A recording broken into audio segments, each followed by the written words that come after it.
You know, it's kind of weird when you have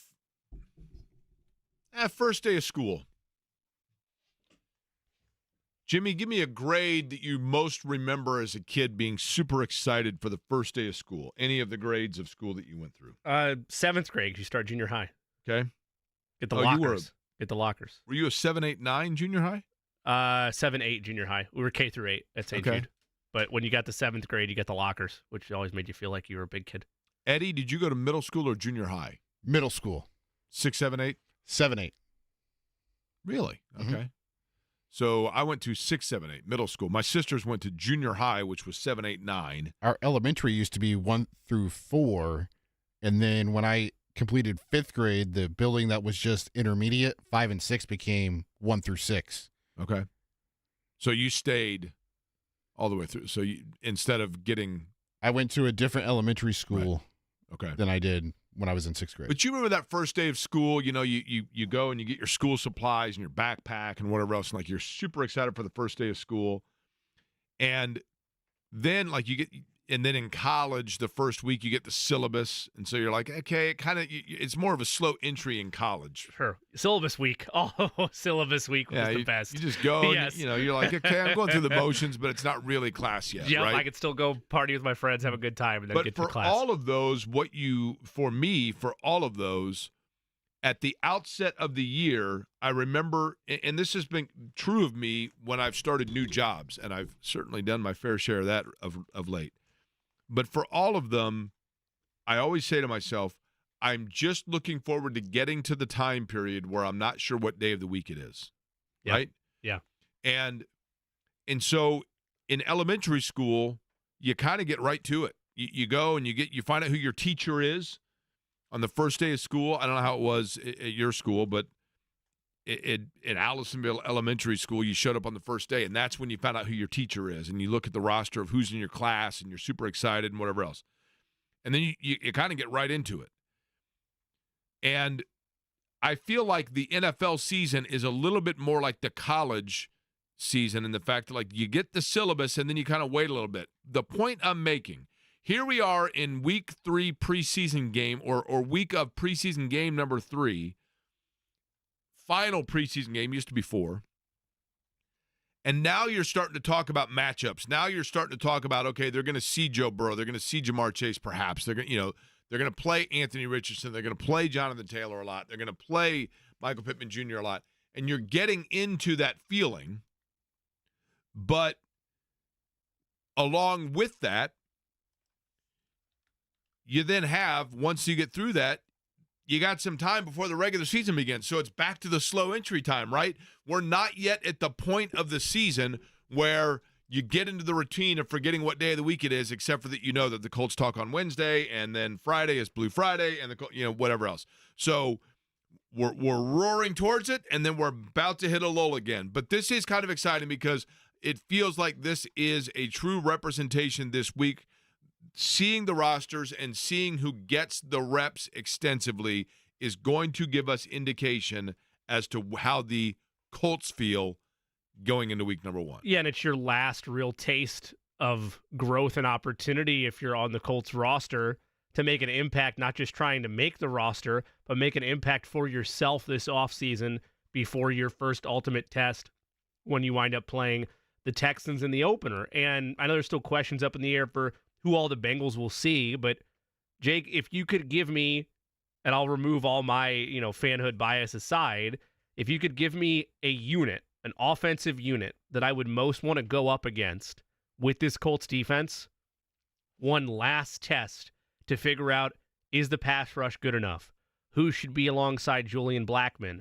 Are there still concerns within the cornerback room? Any of those questions, it would be against a Joe Burrow-led offense, regardless of who's out there from a receiving corps standpoint. He's one of the very best in the National Football League, and the value in joint practices that we've harped on, that coaches around the league have harped on, that Shane Steichen harped on. I know you don't get to fully control this, but the idea of getting a joint practice in with one of the best offenses in the National Football League as your final test before the regular season is a good one, and it's a good thing. It is a Tuesday. How are you? My name is Jake Query. That is the voice of Jimmy Cook. Eddie Garrison here as well. It's Query and Company. Thank you for being a part of the company. For those of you in the break room, that's the YouTube, by the way. We say hello. Good-looking day outside right now. It's perfect because there's no humidity. Yeah, it's great. Have you been to San Diego, Eddie? Yes, sir, I have. Feels outside right now like a slightly cool San Diego morning. Beautiful outside. But is this I believe Derek Schultz earlier used the term to me, false fall, which is a good term. Are we about to go back into heat wave again? I believe there are some higher temperatures coming up in the next couple of days to weeks. So, yeah, I feel like, and this goes with high school football being hand in hand, Jake, I feel like those first 2 Fridays of the high school football season, especially if you happen to be, working in areas where AC is not a priority, it can be brutal, right? It's still that last taste of summer, fall. And then after you get into September, then you have the real realization of fall, and you get those cool, crisp nights where after a game, maybe there's a bonfire going on, right? Like, it's the nice Indiana aspects of the season. I was going to say, this feels like Seattle outside. Back when I was there in April, this is how it was. Seattle, let me tell you. And Seattle, you've got probably right, Eddie, about another month. Like, I'm going to be in Portland this weekend, and I think it's actually going to be cool. Going to be in the 60s, and then the rain moves in, right, in the Pacific Northwest. But nonetheless, good call. This time of year, have you been to Seattle, Jimmy? I've not. Let me tell you something. Might be the most beautiful city in the country. Who gets a worse stereotype about rain, London or Seattle? That's a really good question. I think okay, I'm going to go with Seattle because when I think of I think people 100%, if you talk about weather, people would say Seattle and drizzle or rain. Mm-hmm. With London, because of the coat manufacturer, some people would say fog. Yes, I would agree. Dreary both places, but I think Correct. the rain's more Seattle. Yeah. But when I was in London, it actually, the weather was not terrible. Same, and I went in December. I was very worried about it. The weather was less bland than the food, let's put it that way. That's the easiest way to say it, right? Yeah. So the Colts and the Bengals getting upset, or getting, getting set up, thank you, for this particular weekend. Storylines for the Colts, just in terms of their roster in general. I mean, we have talked probably ad nauseum, I realize, about some of the position battles. Believe you me, you think people are looking forward to, like, every year that we go into a political year, you hear people that are like, I just can't wait for it to be over with because I'm tired of the commercials on television. And believe you me, when it comes to campaign years, we want all the commercials we can get on radio. However, you get to that point where people get exhausted by it. We get to the point, do we not now, where you kind of want these position battles to settle themselves out because it's a little bit exhausting. And I think that we now know, for example, at the tight end position, it is what it is. There is not somebody at the tight end position that you look at and say, okay, that guy's the guy. I don't think any of them are terrible, but they are very interchangeable. We've been doing this thing for the last, however many seasons, 3 seasons, 4 seasons, whatever the mark is now, post Jack Doyle, where it feels like it's the same rotation of 4 or 5 names that might finally jump forward to become the tight end number 1 for this roster. And so far over that span, nobody's done it.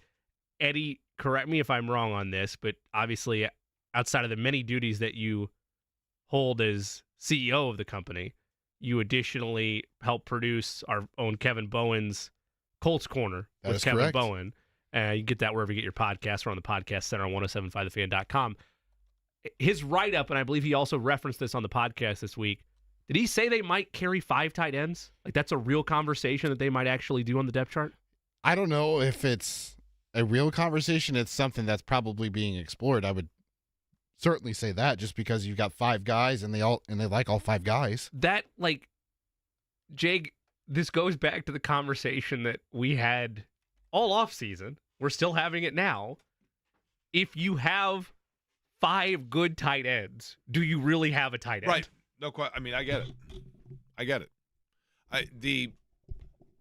The thing I've gone back to is it feels like the Colts tight end room has 5 nice new Honda Accords. Perfectly sufficient, but they all kind of do the same thing. There's not one of them that if you said maybe one has sport mode, maybe one, like you mentioned, has better tires, but none of them, their base package does everything. Correct. So the problem is the wrong word, but the challenge for the Colts in trying to determine, I guess the good news, bad news for the Colts in terms of the tight end, if they are going to whittle down that room, determining which one it's going to be, the challenge there is there's not really anybody who stands out as bringing a skill set that the others can't replicate. But that's the challenge of it. But the good news is, and you're probably going to lose a player that gets picked up by somebody else, but you also don't feel like you're losing anybody that is not replicated by everybody else that you're keeping in the room. The only one of the tight ends to me, there are 2 that stand out to me as being potential unicorns in the room. One is Will Mallory, because, and maybe I'm just going off of like flashes of what I've seen and obsessing over that, but he appears to be a yard after catch type tight end, like a catch on the run and turn type of first tight end as opposed to a blocking tight end.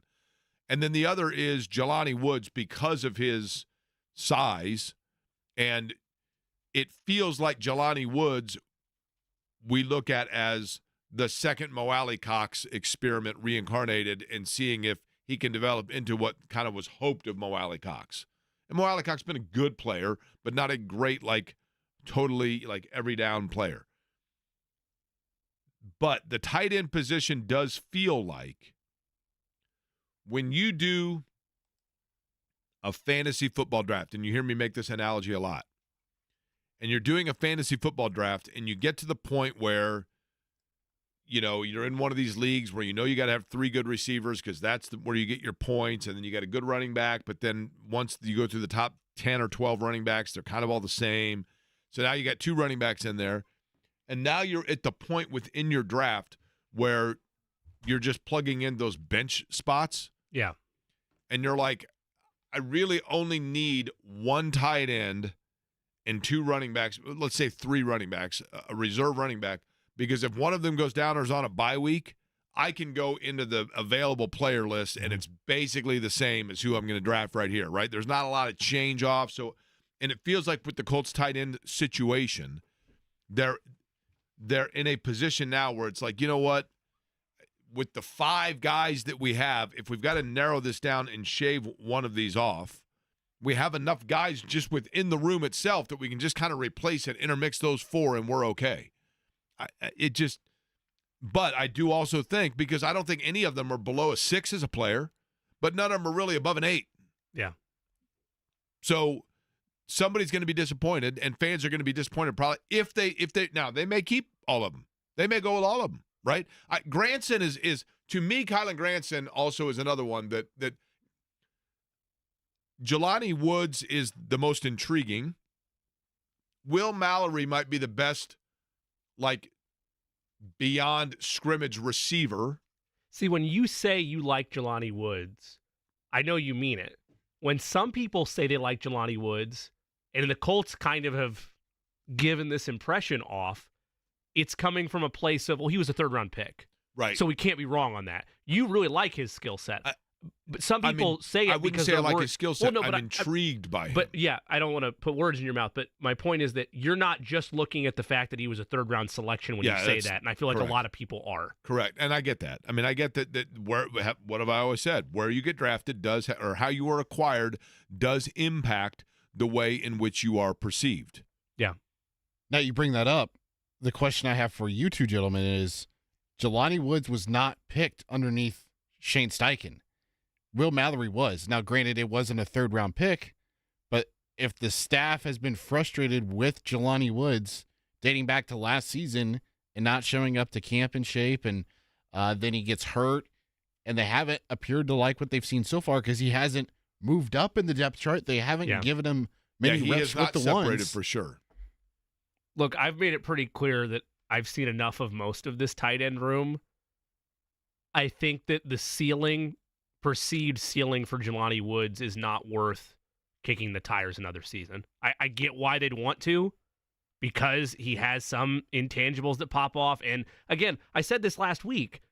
When I hear people, Jake, not you, I'm not using what you just said as an example because I agree with what you mentioned about him, but we've had people come on the show, when they talk about Jelani Woods, it sounds like what you hear when Mel Kiper is talking in April about a prospect that's about to make the leap. And it's like, well, he's not about to make the leap. He's been here for 3 seasons now. This is third year. If there's going to be something there, you would have seen it by now, right? Right. Now, so my thing is this, so when I look at the room, because of his size, because of the fractured nature by which he has been available, some of that may be his fault, some of that may not, I don't know. Because of his size, Jelani Woods to me might be the most intriguing. Because of his, in my mind, I'm not saying it's accurate, in my mind, the perception that Will Mallory is the best receiver of tight ends, he might have a skill set that is the most unique in terms of one thing. The guy that might be the best hybrid of both of that, and by that I mean a guy that I think can be kind of a Jack Doyle at the line blocking tight end, but then also a quick turnaround and bailout as plays breaking down receiving tight end, and then also we're actually going to run him on a 7-yard route and then slant him in. The guy that might be the best Swiss Army knife of those is Kylan Granson, in my mind. Yeah. But what I know is this. I've been critical of Chris Ballard. I think we all have. He's 54-60-1. But, there are certain things that I always enjoy when people come up and we're talking about the radio show and what they like about the show. And I always ask people, what do you not like about the show? Because I always want to know where we can always improve. What do you not like about the show? And sometimes people will say to me what they don't like about the show after they get done going through the checklist of things they don't like about me. Then they will say... After the next day? Is that what that That's is? right. Okay. Then they say, well, you don't talk enough about this, or you talk too much about that, or whatever else. And sometimes that will lead to a discussion of what strategically is the best in terms of the building of this radio show. And while I am always open to and appreciative of people's advice or guidance on that, sometimes I have to say to them, but I'm the one that's in the meetings. So I know what the research says and what everything else says and what the numbers say about what hits and what doesn't. So it is only fair that I have to keep in mind that with Chris Ballard, when I'm sitting here opining on the radio about which tight end is the best player, that I have to keep in mind that he's the one that's in the meetings. He's the one that's in the film rooms. And he's the one that's watching practice every single day. And that gives indication of the way things like really really may be, the little things that are the difference that we don't. And so I give him benefit of the doubt there. I do give him benefit of the doubt. And in the building of the roster, when it comes to position 53 or tight end 6 or left tackle number 3, I'm going to give him benefit of the doubt, not necessarily because Chris Ballard has earned it, but just because the position and my history of those things have earned it.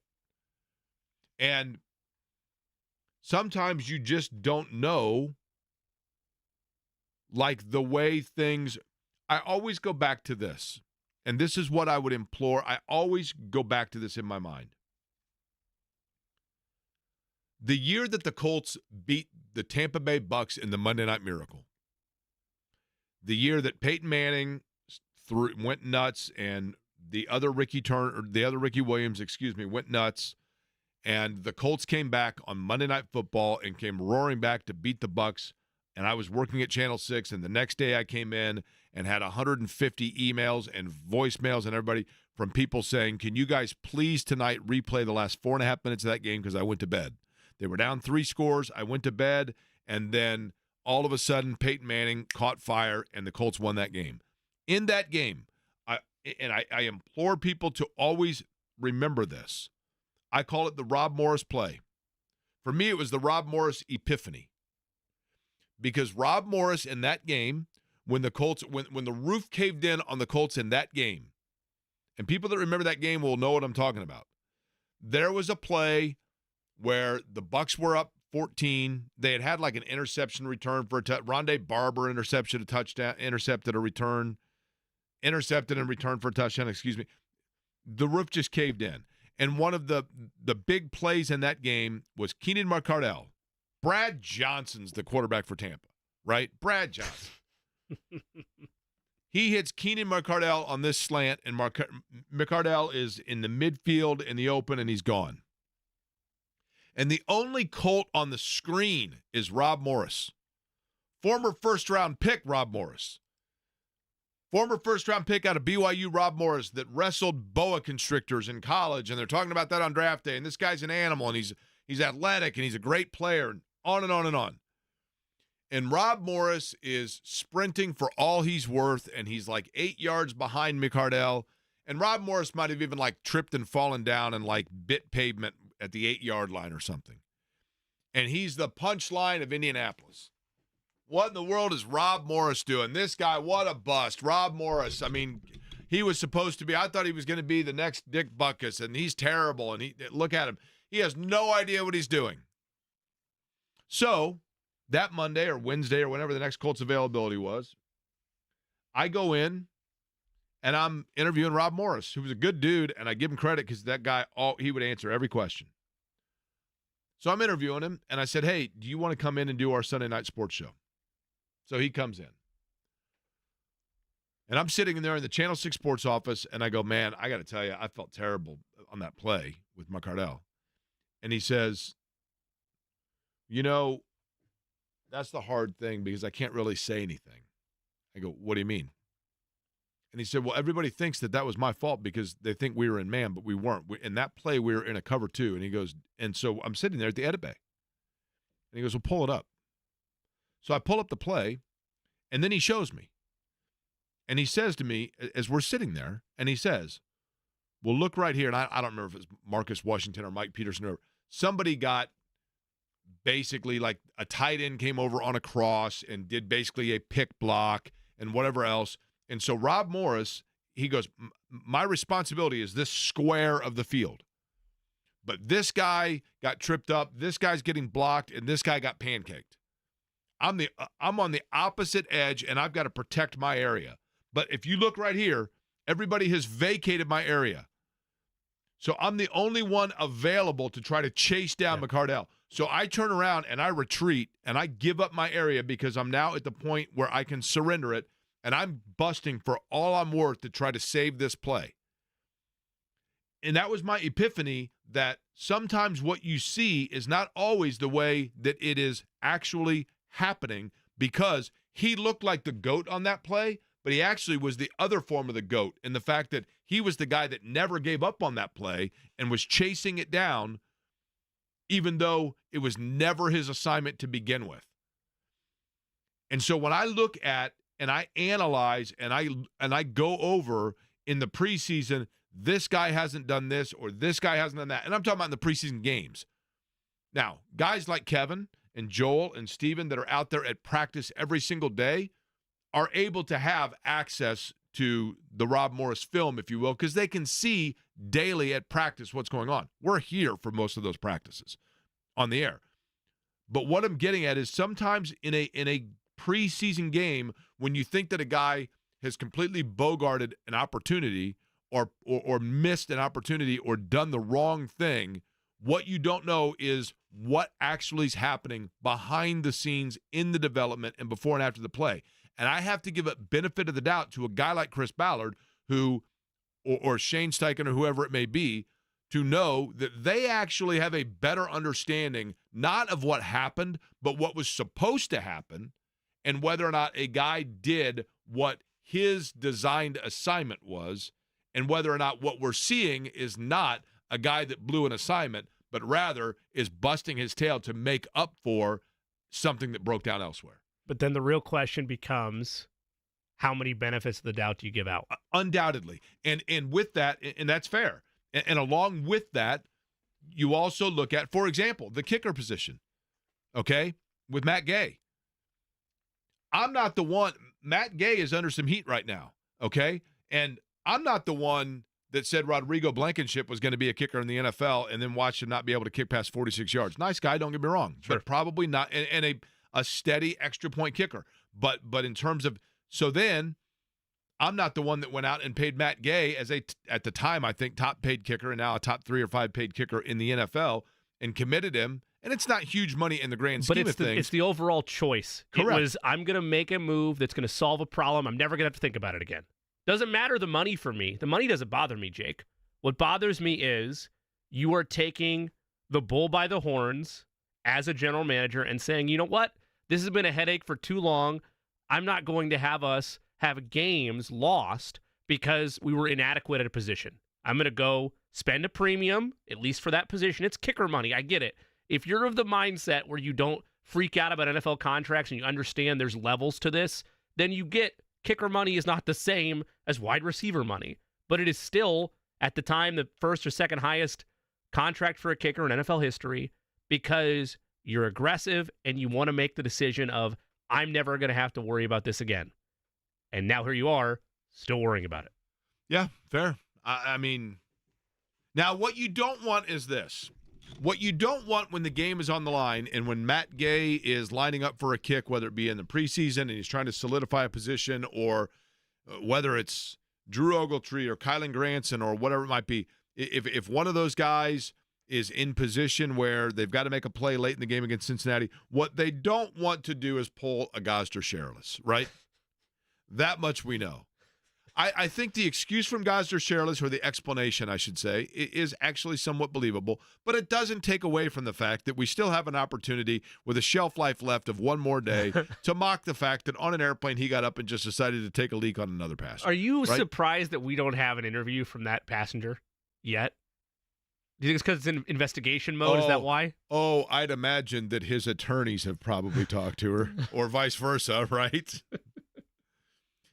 I thought it was interesting in his explanation, and my understanding is he is a sweetheart of a guy, but and maybe he was. And for those that are just joining us or are unaware, where have you been? Thank you, Eddie. Does Eddie still work here? Do we know? What? Okay. So, Gosder Sherrills, former Colt, was on a flight to Dublin. I don't know if he was he going for the Florida State Georgia Tech game? I mean, he's an ACC guy. Didn't he play at Boston College, maybe? Yes. But at any rate, he was on his way to Dublin and apparently got up in the middle of the flight and, as it said, Yes, Boston College. I knew he played at Boston College, right? Yes. So he urinated on an elderly woman in an aisle or in her seat, and then went back and punched a guy and then sat down. And then they diverted and he was arrested. Now, they were flying to Dublin, and we were talking about how bad that would be if you were over the middle of the ocean somewhere. And yesterday, a pilot, somebody who flies for one of the major airlines, sent me a message and said, hey, I was listening to the show. Hopefully not while flying the plane. I don't know. And twice a month, I have the route from Sydney to Los Angeles. And I said, holy cow, That's awesome. Yeah. And I said, so is it true that if there's a problem, you're looking for Guam is always the answer, Guam right? answer. Okay. And he said, no, Guam's too far north. However, and this is good news for people, he said that at any time when you are flying from LA to Sydney, you are always within, at the furthest, you're within 190 to 200 miles from an emergency landing spot. Wow. Hawaii is one that he listed 3. Guam was not one because he said it was too far north.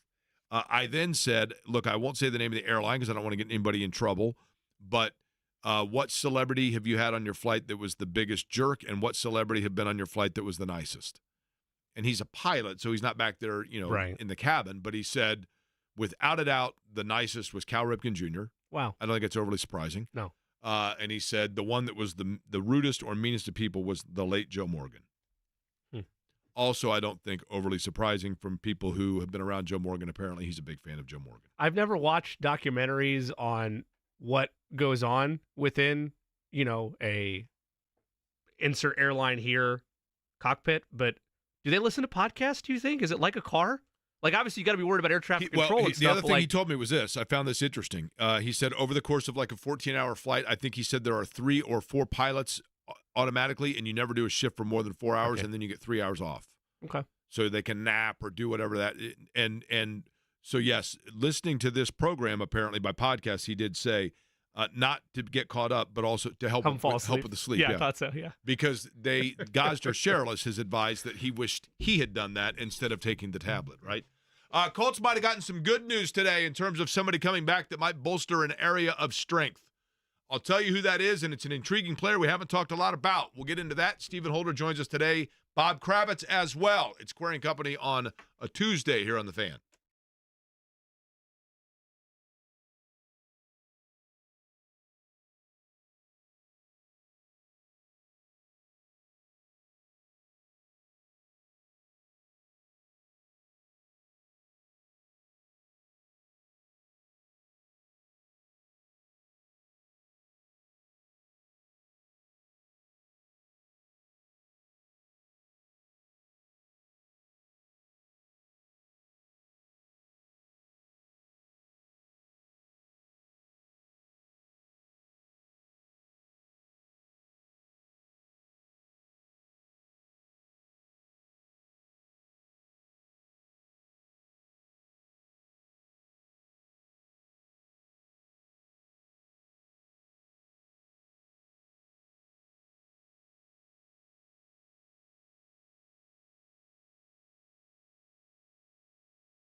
phone here before we get into who is rejoining the Colts today.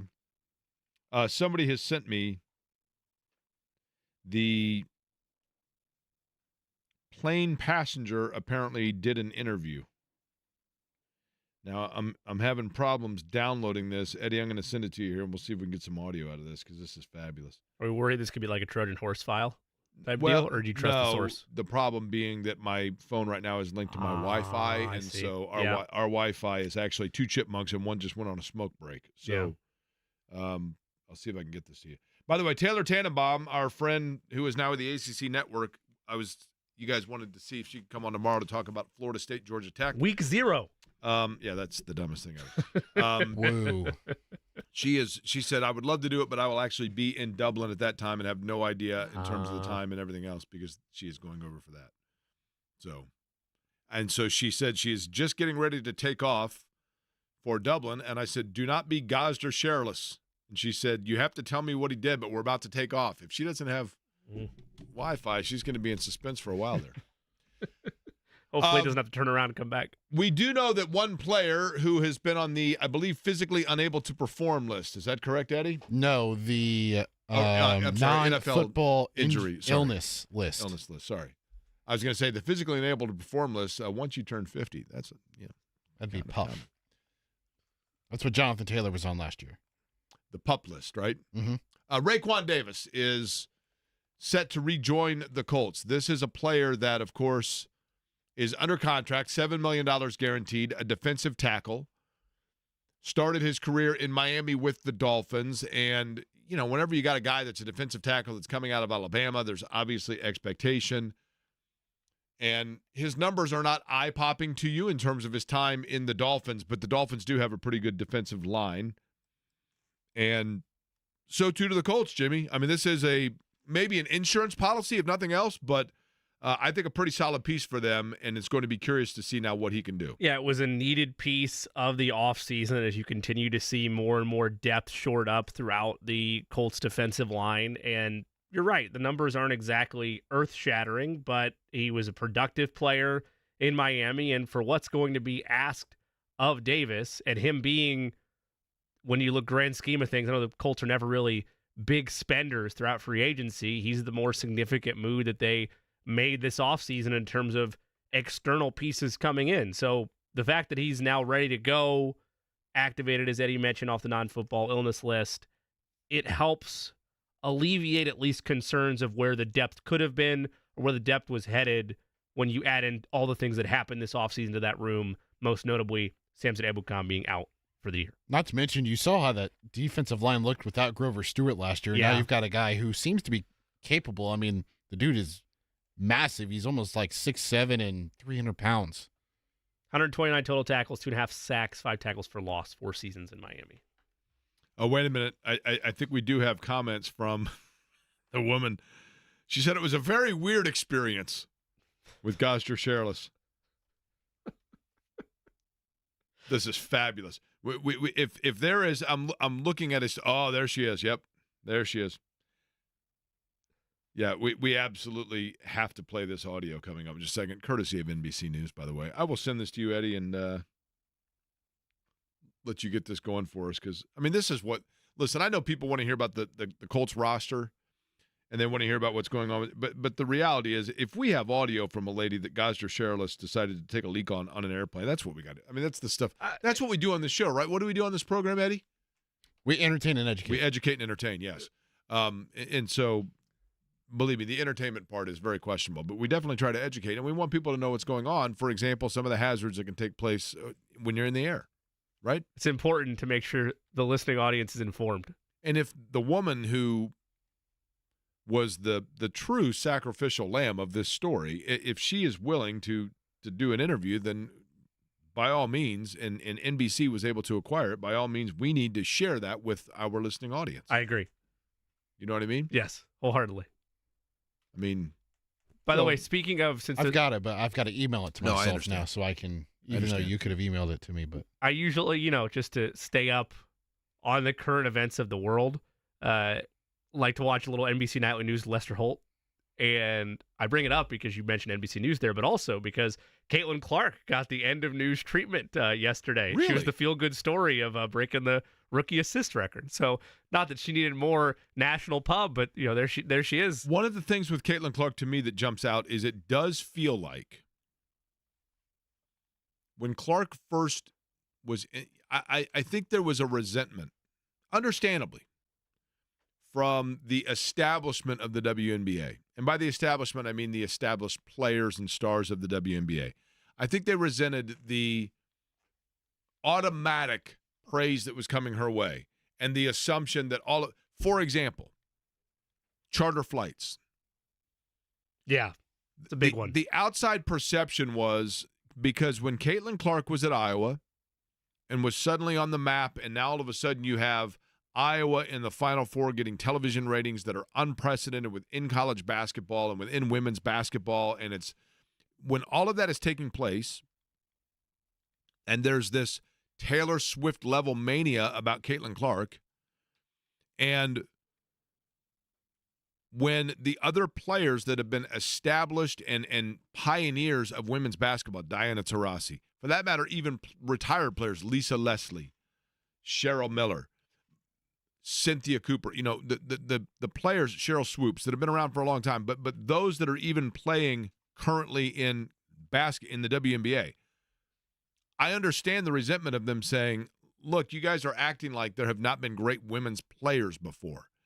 And then when it was announced at the beginning of the year that teams, including the Fever, would start using charter flights, the assumption from the outside was that this was the Caitlin Clark effect.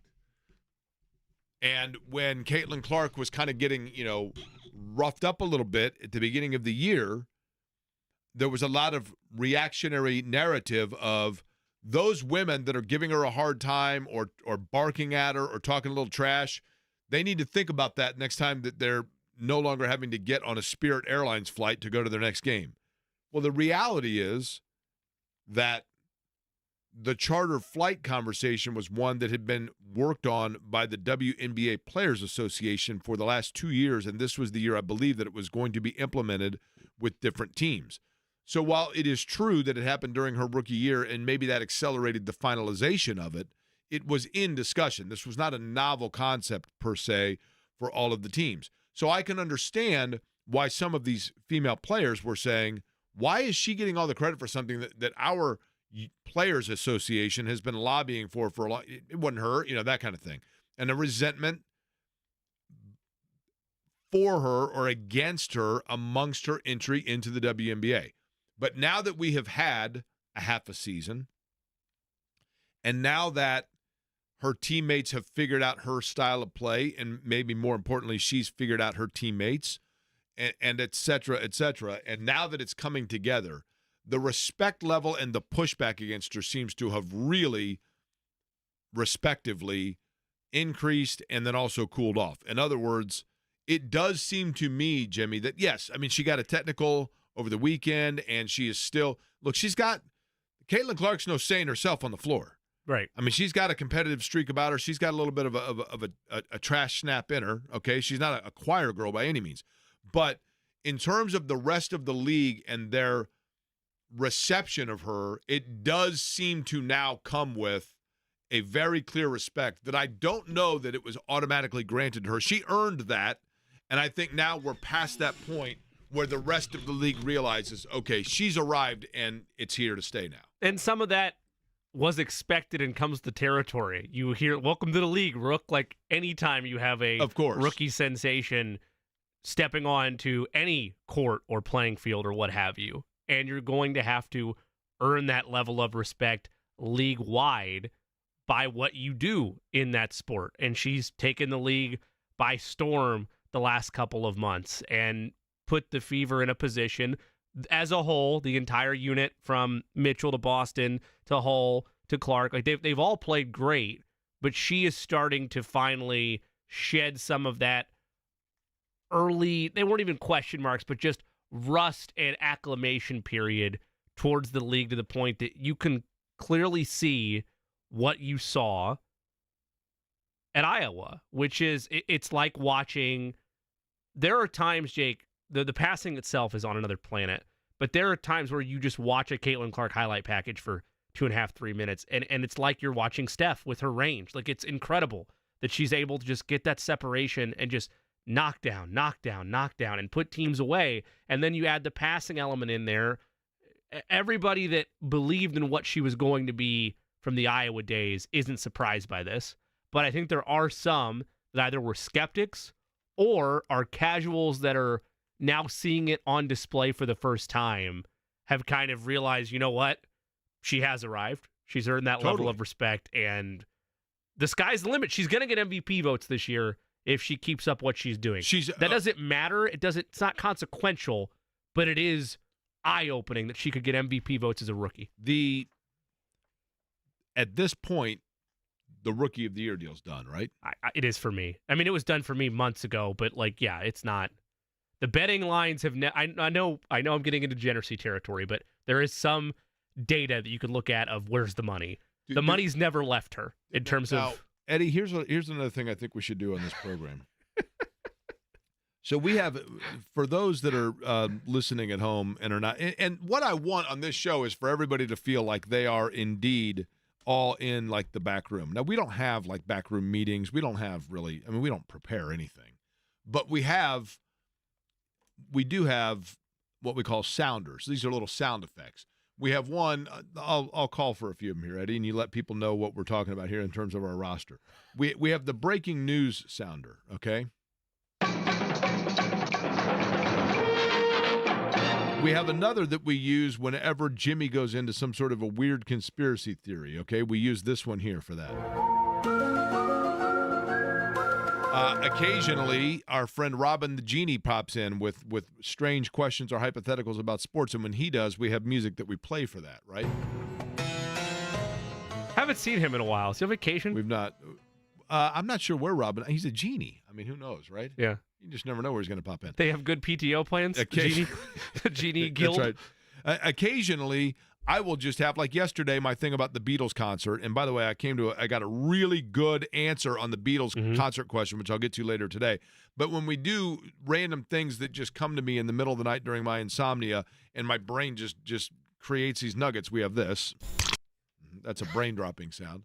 Now, is there anything else that I'm missing? Yes. Which one would that be? When you have a bad analogy. It's a new edition. That one gets.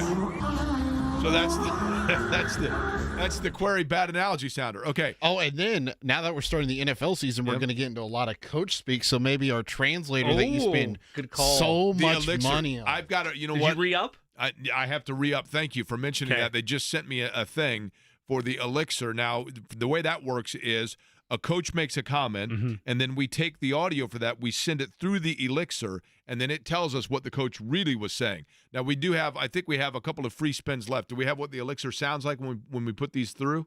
Okay, yep, there we go. That's the Elixir, so we have that. Now, what we also need to do is come up with some sort of a sounder for when Jimmy mentions something that he's thinking about wagering on that is some sort of... God! That would play. God, yes. That would play fine. That is perfect. That tells us that Jimmy has crossed the line into total degeneracy and is literally walking around wearing a Pete Rose hat and an Art Schlichter jersey. If those two things are happening, then this is what it sounds like. No. That too. We do have that also. No, God. Thank you. No, God, please, no. Okay, that might have been what the lady was saying when Gosder Cherylis got up to use the restroom, but we might hear from her on the other side, and then Stephen Holder going to join us in about 12 minutes.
Here from Connie Bush of Maine, courtesy of NBC News, about the Gosder-Sherrill situation. So Eddie bounces back with like my favorite song of all time. Waterfalls by TLC probably would have been a better one. I don't want to ruin Melt With You, right? That's the only problem here. Now, I think Taco Bell and Hershey's did that, but that's it's right. fine. Well, you can't ruin that song, I'm telling you.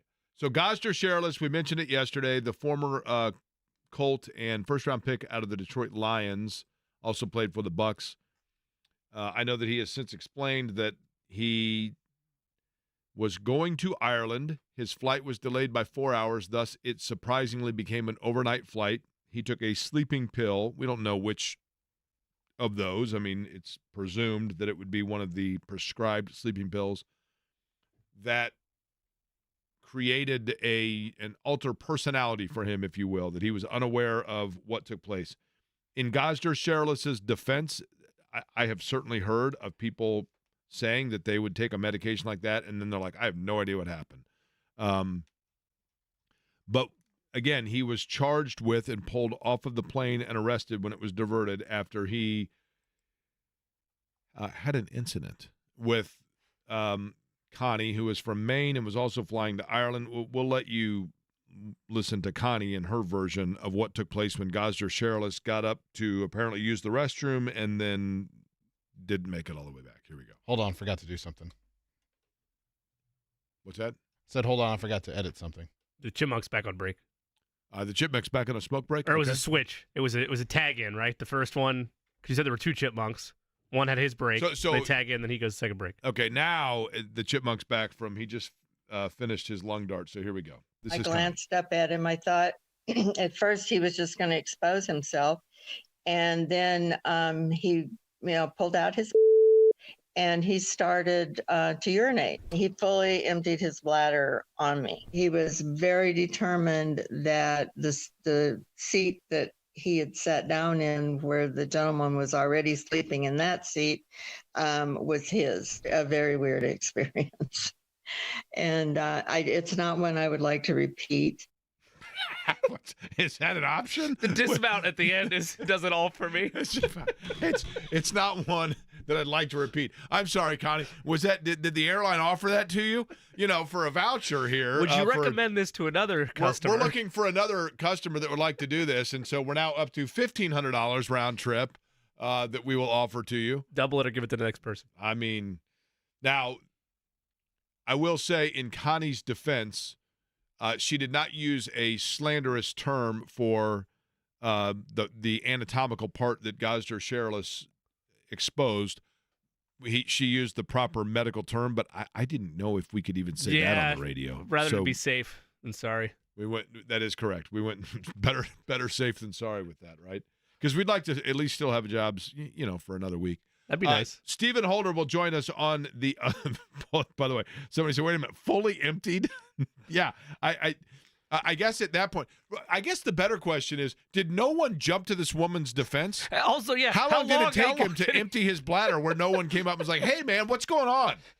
I realize you're 6'6", 230, and you played in the NFL, but this seems a little extreme, right? Is there a leak? Like, I just hear this steady stream in B6. What's going on? I mean, nobody. Who knows? I'd like to get up and help that lady, but they did say the safety belt light is on, and so we just can't do anything. That's another of our sounders that we use whenever we go around for our 2-minute drill. That's right. Gave a whole new meaning to Jetstream. Stephen Holder next. Well played.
And here's let me tell you something that's interesting to me before we bring in Stephen Holder.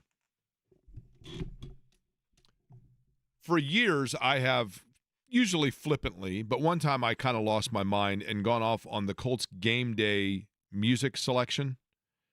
And, it's basically like one of those Time Life ads for the 70s greatest rock CD collections. And they may not still do Bang on the Drum All Day, and they may still not do Taking Care of Business, and they may still not do Hell's Bells. I'm not sure. I realize they do like a newer version of that song, but I'm not certain. But I went off one time on it, really pretty flippantly, and I understand it, but one of the people who is in charge of game day operations of those sorts of things got really mad and called over to my boss and got really upset and whatever else. And so now I'm curious, now that you have like Kenny Moore and Zaire Franklin and the Colts players themselves posting on social media how they feel that the live game music needs to be updated and brought into, I don't know, like consistent with something within the last 4 decades of existence, are they going to get called to the carpet? Are they going to get in trouble? Is the Colts game day staff going to go to the players and call their boss? I'm just curious. Somebody's got to ask the tough questions, Jake. That's right. Stephen Holder joins us now, and I'm sure thrilled to be doing so based on that introduction. He's on the Express Pro Tire and Auto guest line. Stephen, were you aware of some of the players all of a sudden perking up like, yeah, it might be time to update the music list? I did see a tweet from Zaire Franklin, so I didn't know about Kenny Moore, but you know what? I like populist issues, man. It's the political season, and I think that's what I want from my representatives or the people who have voices. I want to hear them stand up for the issues that matter to the people. That's right. Well, listen, I got nothing against Todd Rundgren. You know what I mean? I mean, I don't know. I mean, I'll be honest. I like hearing players talk about the music at the stadium, but I'm more concerned with former players whizzing on ladies on airplanes. Whoa, that was a lot. I know what you're talking about. I know it was a lot. He emptied it, according to her. Oh, my God. And he did post, I want to call it that, but we're talking about Gosder Shirless, I guess. Correct. No one was on the internet yesterday. He posted, I guess, some kind of an explanation / apology, and he never denied it. So I'm guessing there's a lot of truth in what was alleged. I mean, to be fair to him, 2 things. I don't know. I know these 2 things to be true. I know that multiple people that I know who have taken sleeping medications have said like wonky things can happen. And I know that multiple people that I know who have met Gosder Shirless have said that he was actually a very nice person. He was among the players I was closest to when he was on the team here in Indianapolis. Might have been my first season, I think, in his first season. So yeah, we actually had a very good relationship, and he was very great to deal with, in fact. So someone texted it to me yesterday morning, and I was kind of like, what? Because he was kind of a serious guy too. Like, he wasn't like some kind of flake or anything. He was a really serious guy, like a grown man. He took it seriously. So I was very surprised to see it. So maybe there's something to it. The moral of the story is just bring a sleeping mask and don't take pills to fight. That's exactly correct. All right, Stephen, let's get to this. You and I have both talked about our love of the television show The Wire. The plot of that show is irrelevant for this conversation, but I will say this. One of the things I loved about The Wire was with each season, there were subplots. There were smaller internal working storylines that captivated your attention and weren't the ones of the main story, but they became fascinating. So tell me a subplot storyline right now for this Colts preseason that going into it you didn't anticipate, but it is one that actually has become to you almost as relevant as the main topic at hand. I would say that's a good one. There haven't been a ton of surprises, which I guess is a good thing, but I would say that there are some I talk about the wide receivers, right? I think that has gone, and this is not a new statement, but I think that's gone from a not a question, but from a position that was not considered a strength, and maybe for some people a question. I think it's a strength. And I think that's a good thing to have change. I think sometimes training camp can reveal things, good or bad. It can reveal that maybe you don't have enough depth somewhere. Like, for example, I do have questions about the offensive line depth suddenly. I'm not saying it's terrible. I'm just less sure about it now than I thought I was. So we'll see how that goes. I would say at wide receiver, the opposite is true. You know, we were wondering, okay, we know they have two decent guys, Michael Pittman, Josh Downs. What are these other guys going to do?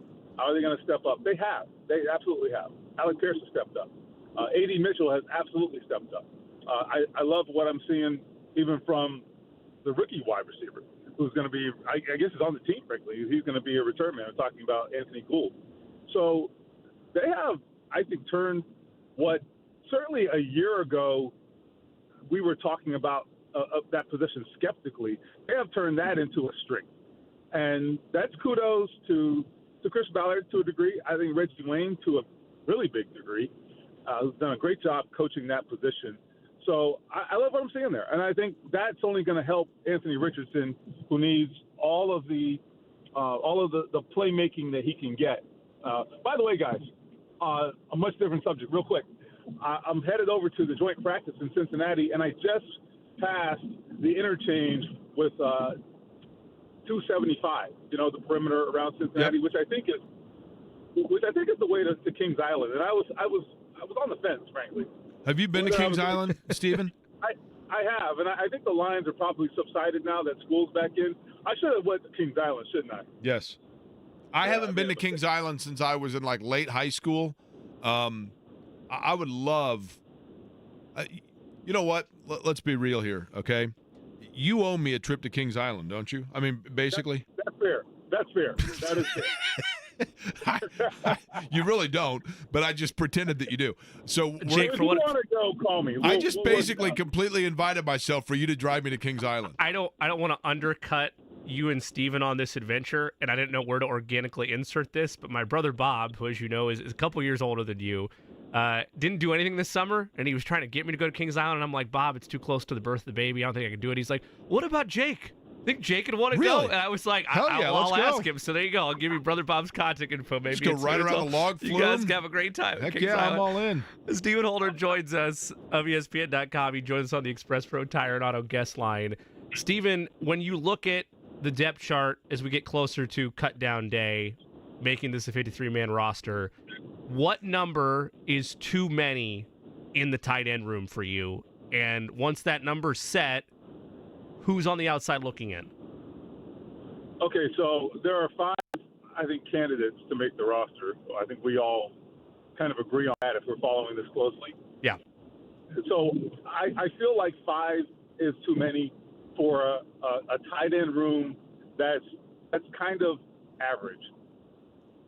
And that's my issue with it. Like, if you're gonna keep 5, to me, that has to mean, okay, well, that number 5 is so good that we just can't afford to keep this guy. Because if you keep 5, you're cutting someone at another position where you may need the depth.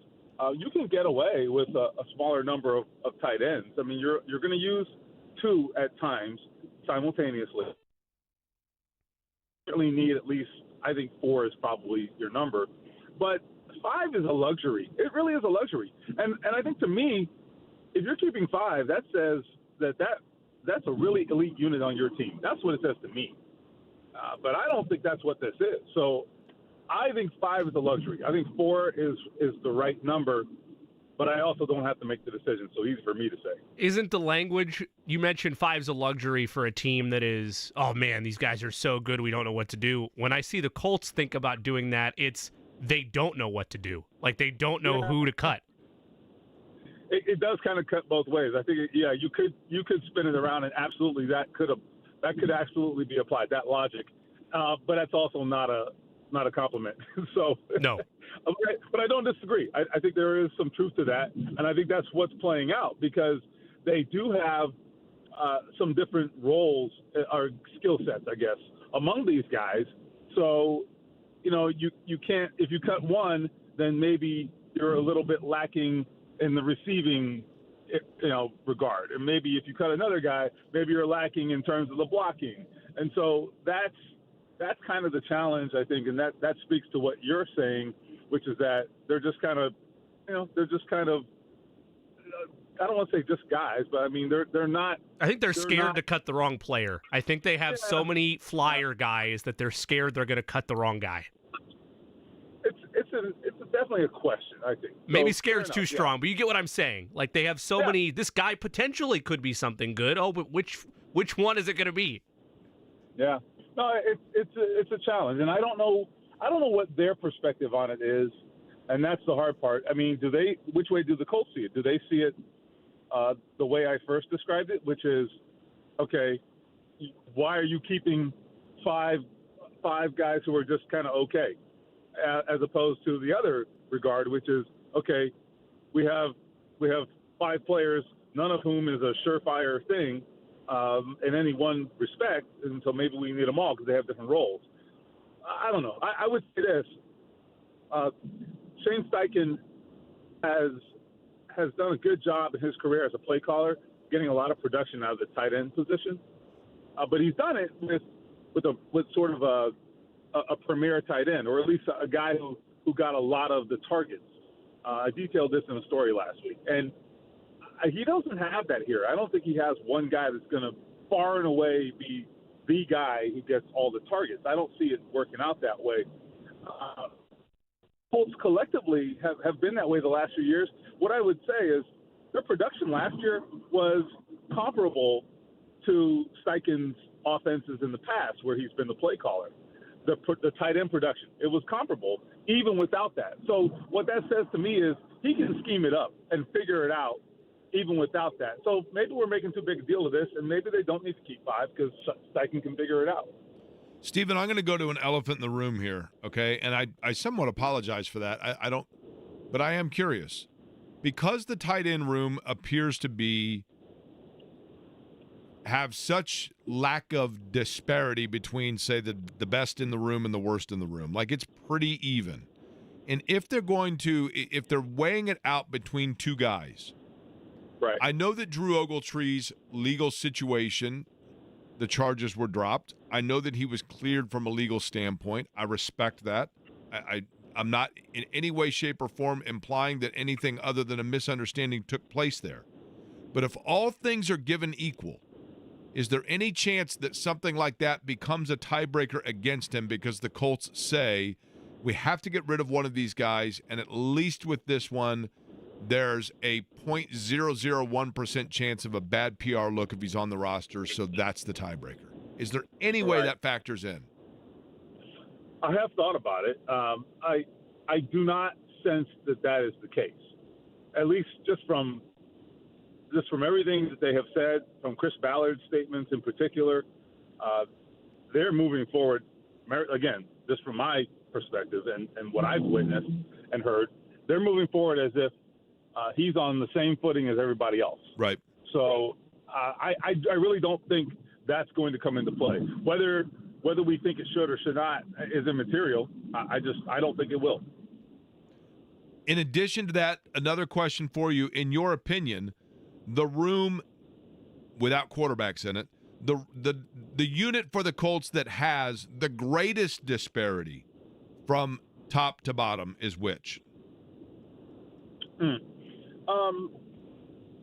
I think probably defensive back, I would say. I just think, in fact, that's one of the things that I'm looking for today in Cincinnati. You got Joe Burrow out here. I mean, how's this going to look against the Colts secondary? I mean, you've got Kenny Moore and Julian Blackmon, 2 wonderful players. Julian Blackmon has really, I think, shown his brilliance in this training camp. And part of it is the fact that he looks really good because he is good, but also because of who else is out there too. And I think that's a credit to him. But anyhow, I just think you have these 2 guys who are outstanding players at the top of that unit, and then you have nothing but question marks. That is, to me, maybe they're relying too much on those particular guys. I don't know, or maybe it says that's how good they are. I don't know, but the fact remains, I do think there's a huge disparity in that particular room for sure. Colts beat writer for ESPN, Stephen Holder, is our guest. He joined us on the Express Pro Tire and Auto guest line. Stephen, if we're talking about keeping 5 tight ends, for example, or if that's something the Colts were actually to consider, would it be outlandish for them to keep 6 or 7 wideouts on the depth chart at this stage? I'm sorry. I think I broke up. Give it to me one more time. It's all right. Please. If we're talking about keeping, let's just say 5 tight ends for the sake of argument, let's say they go that route. Yeah. Is it then any more outlandish for them to keep 6 or 7 wide receivers when we get to cut down day? Oh, gotcha. Well, I think.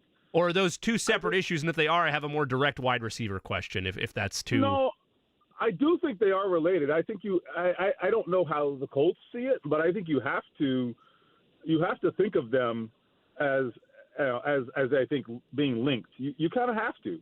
There's no doubt about that because they are linked, right? So I would say that you probably cannot do both. You can't. I don't think you can have huge numbers at wide receiver and huge numbers at tight end because ultimately they do overlap. There's no doubt about that. Because, for example, if you have 2 tight ends on the field at the same time, which they will do at times, that means you're going to probably have no more than 2 wide receivers on the field in that particular instance, right? They have formations that have 3 tight ends on the field, in which case they may only have 1 wide receiver and 1 running back in that particular scenario. So, yeah, they have to be linked, those 2 issues, because they absolutely are, because they work in conjunction with each other. Where are we at in terms of clarity with Josh Downs? Because you would think that if he's not going to arrive in the first month or so of the regular season, that maybe that winds up impacting what wiggle room they wind up doing with that room. I don't think we have specific answers just yet because it's only been, maybe 10 days since it happened. So I think we'll have more specific answers as we get a little to the end of his timeline, just, based on how he's healing and how he's coming along. I don't think we're there yet.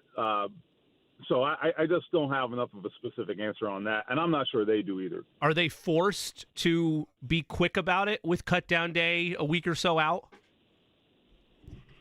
I think it could affect what they do. Look, you can make a decision on cut day, and that decision can change before opening day. So keep that in mind. Right. Too. The roster that they come up with on opening day, on cut down day, it may not be static. In fact, it likely won't be. You're going to have roster claims waiver claims in the days following. You're going to have all sorts of, machinations. So I'm not so sure that they may make an initial decision based on Josh Downs' health and other factors as well. So they do have the ability to be flexible there. By the way, Jimmy, did you notice a slight breeze just a second ago? Yes. I did as well. Yes, I did. I realized it's because we have company in the studio. That is correct. He's back. Robin the Genie has returned. I want to ask a question for Stephen Holder. Good to see you, Robin. Yes, I heard you saying I have not been here in a while. How was vacation? It was fine, thank you. Stephen Holder, my question for you as Robin the Genie is the following. You have to pick one player that would be a major surprise if he is released by the Colts. But when the roster cuts come, I will open the envelope you wrote down, and if you predict correctly, I will give you $1 million. What player would you write down that gives you the best chance for this financial windfall? Oh, Excellent man. question from Robin. Yes, thank you. That's a hard one, too, because I actually think we have a good sense of who's going to be there, but surprise cut. Be sure to ride my lamp at Kings Island, by the way. Let's see.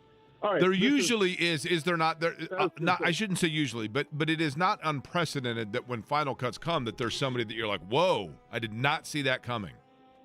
Yeah, so, okay, this is not a prediction at all, but if I have to pick a surprise cut, Danny Pinter, and I know that's not a huge name. I don't think they're going to cut any huge names. All I'm saying is I could paint you a scenario where that happens.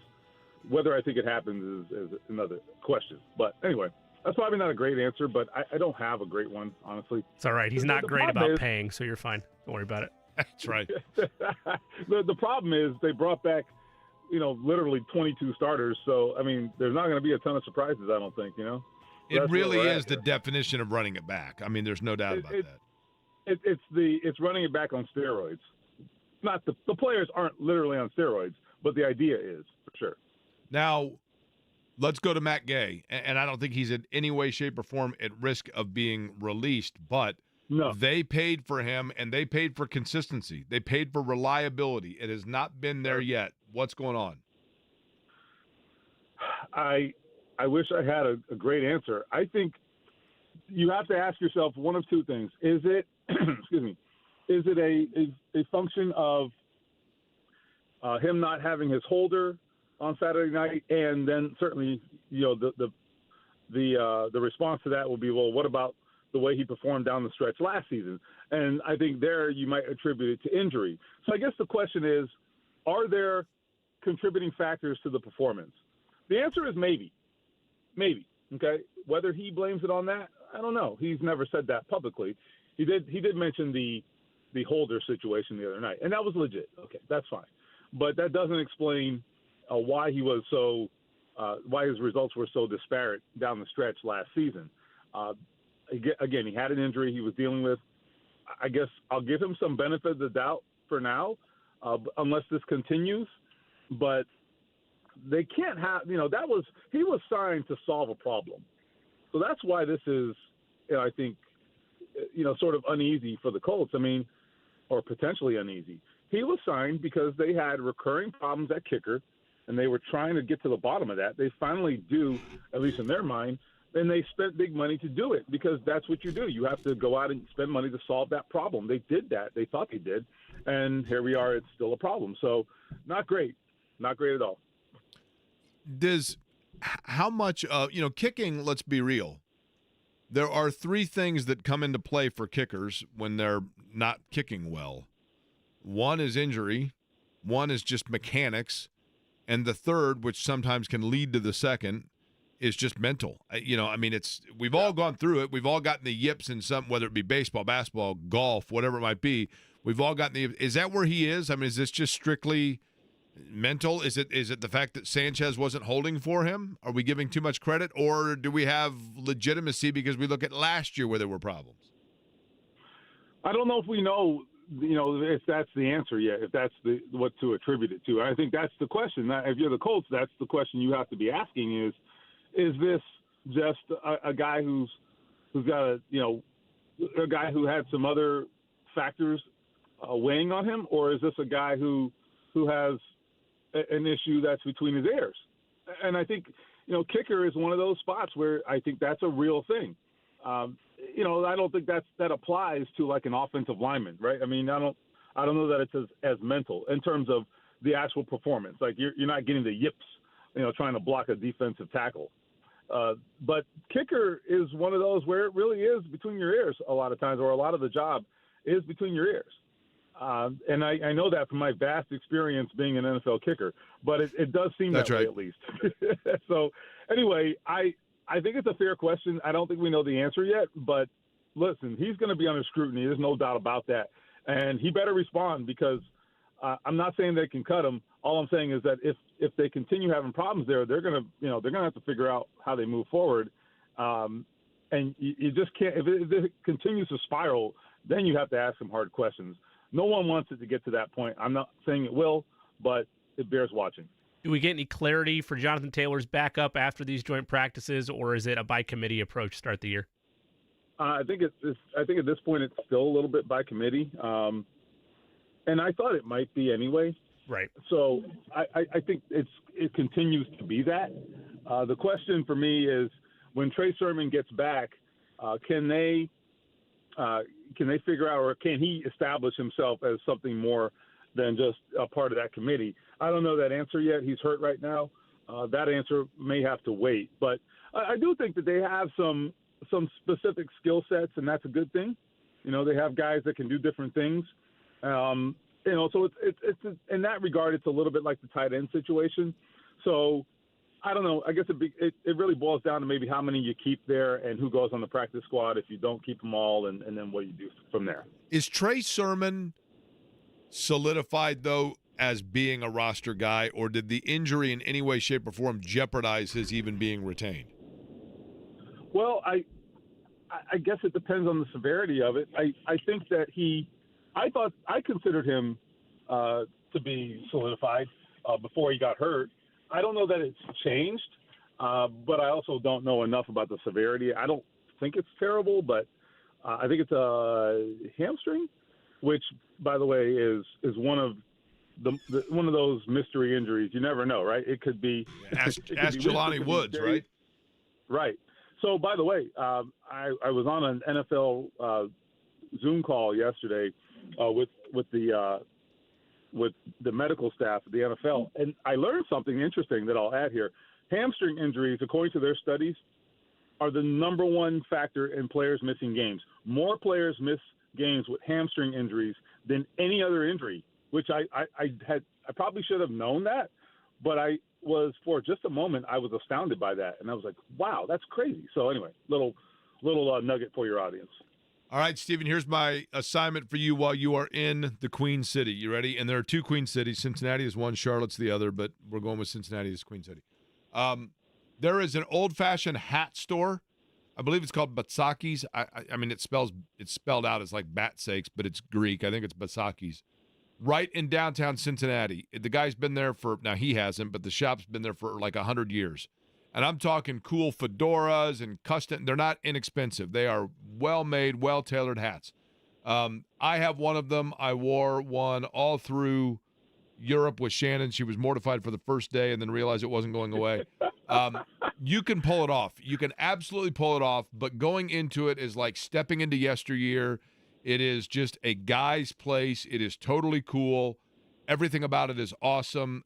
Your assignment is to, at the very least, go in and just walk in and look around. I think you could buy a hat and pull it off, but I also think you could probably write a column about it because it is just one of those places that you walk into and you're like, man, I could spend all day here. That's your assignment. All right, I'm on it. What's the name of it again?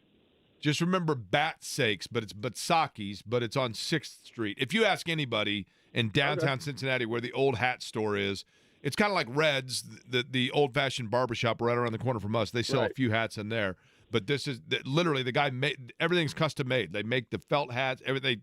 They measure your head. I mean, Eddie Garrison they would run out of felt if he went in there. But I'm telling you, you'll love it. You'll absolutely love it. And I'm betting if you go in, you end up buying a hat. All right. So if I tell them that Jake sent me, will it get me anywhere? No, they will say, "Oh, well, good. Have fun with him at Kings Island." They have no idea who I am. Well, that's unusual. That's usually not the answer, but okay. I understand. Here's the thing. My reign of influence actually is bordered between Keystone and Michigan Street, and then basically from 38th to 71st, maybe up to 86th, and that's about it, right? Well, we all have our jurisdiction. Fair enough. That's right.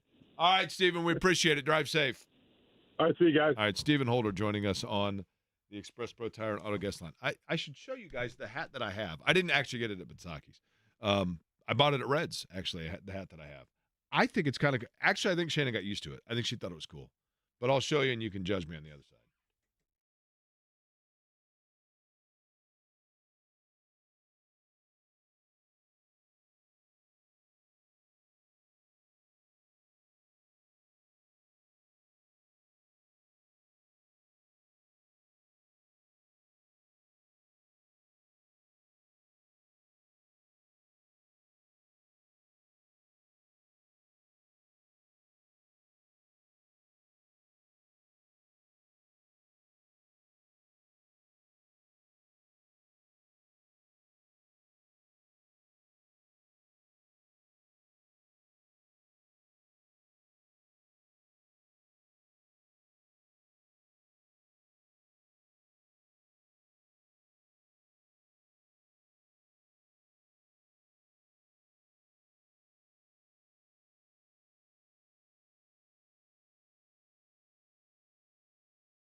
I only have one picture of me wearing the hat, and it was in Luxembourg, and the angle of it, It's you can't tough. really see the hat, right? Looks like somebody took your neck away. You want me just to wear it tomorrow? I'll bring in the hat. You guys can judge the hat. I mean, I think it would fit if we There's still have something these nice cool San about Diego wearing a nice temperatures. like fedora hat. It's just old school cool, right? Sure. I look like a detective or an old media guy. Old media guys use typewriters. New media guys use film. We know that when you want to find out what's going on with an NFL team and whether people are making good plays, bad plays, etc.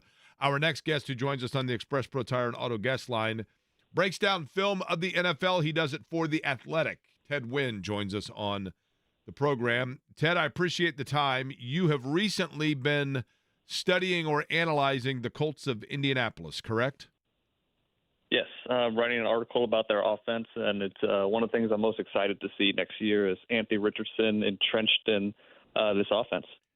And let's go to that offense. I go back to, we have seen, the NFL can be a copycat league, and then every once in a while somebody comes out that kind of breaks the mold, and you go, whoa, they've got more weapons than I thought. In terms of the Colts offense, if you had to rank it 1 to 10, 10 being, the greatest show on turf and 1 being whatever, 4 yards in a cloud of dust, this one has the potential to be how dynamic?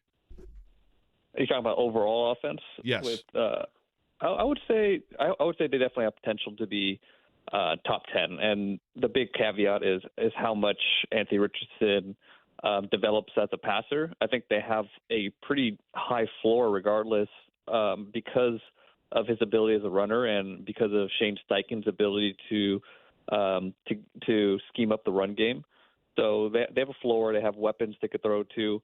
But where the ceiling truly is how far Anthony Richardson could take his offense as a passer, and we saw glimpses of it. I watched that Rams game recently, and even though his final stat line didn't look good, and some people online want to argue about that stat line, it was an incredible game by him. Some of the passes he made, that pass with Aaron Donald hanging over him to Alex Pierce was incredible. So I definitely think they have top 10 potential, but I also think they have a pretty nice floor because of Richardson's running ability.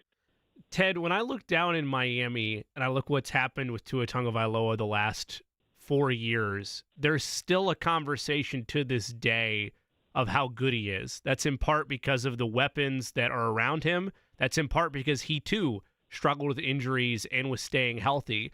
With Anthony Richardson, this being year 2 for him, coming off an injury-riddled season, how long will it take before a educated answer to the question, how good can he be, are we away? How far are we away from that point? I think we saw glimpses of how good he could be already last season. Obviously, you want to see a larger sample size. So, I think he's going to have to play throughout this whole season, play at a relatively high level for us to, really kind of put him in a conversation of, a top 10 type of quarterback. Right now, I think we just want to see him be able to function in the offense and make some of the throws that get schemed up, and then just watch him get better throughout the season. But the first thing is, we got to see him play for more than 2 or 3 games. We want to see him play a full season, obviously. So health is the biggest factor with him, I think, right now. Do you think? Sorry, Ted. Which do you think will be? When you watch other offenses and you watch the film on offenses, and you see quarterbacks that have the mobility and the improvisational ability of Anthony Richardson, which is harder in terms of getting all that set up for a young quarterback? A, the ability for the quarterback to really kind of develop the nuance and the understanding of when a play is breaking down and when it's go time with your legs, or B, the understanding of everybody else on the field to know the tendency and habits of the quarterback of when he is going to make that decision. Yeah, I think, as far as taking off, I think that's you always want to look to pass first. And, I think when Richardson does break the pocket, he does look to pass first. And, I think having a quarterback run game is like training wheels for a quarterback as you're developing. It just makes things easier. It gives you a way to be productive. And Shane Steichen did the same thing with Jalen Hurts in Philadelphia. They gave him the run game, and it made passing easier because it made defenses a little simpler for him to read.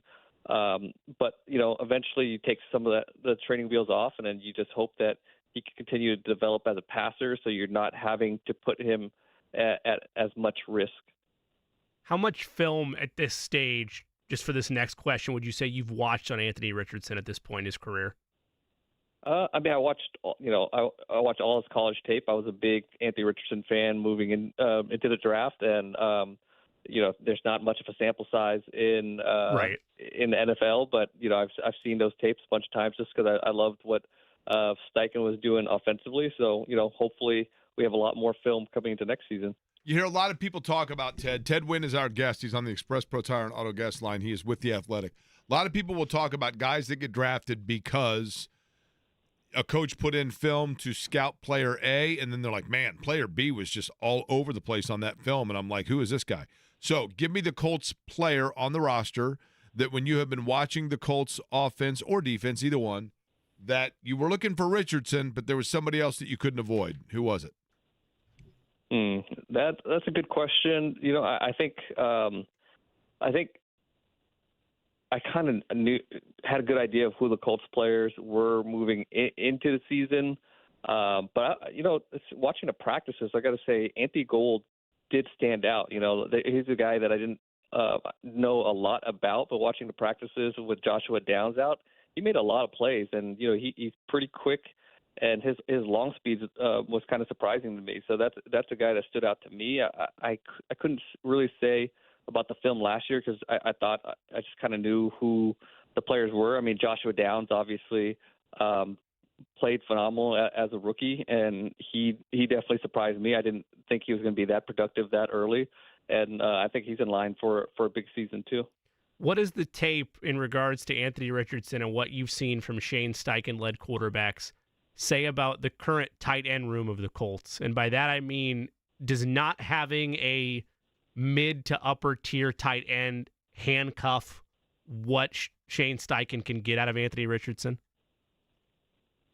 I don't think so. I mean, I think it definitely would be nice to have a Y that could do everything, and you could just put him on a field, and he's going to be able to block and get downfield. But the Colts don't really have that. They kind of have a tight end room with a bunch of guys that do a bunch of different things that they have to kind of rotate in, and that could give offense a little bit of a tell, but you got to try to just do your best to mitigate that. But I think they've surrounded him with enough weapons where having a really good tight end would be helpful, but I think it's more of a luxury, especially if A.D. Mitchell develops the way that we think he's going to develop. And he's playing in Joshua Downs' absence, he's kind of playing that power slot position. And when you have a big guy that's playing the slot like that, he kind of does some of the things that a tight end does for you in the passing game.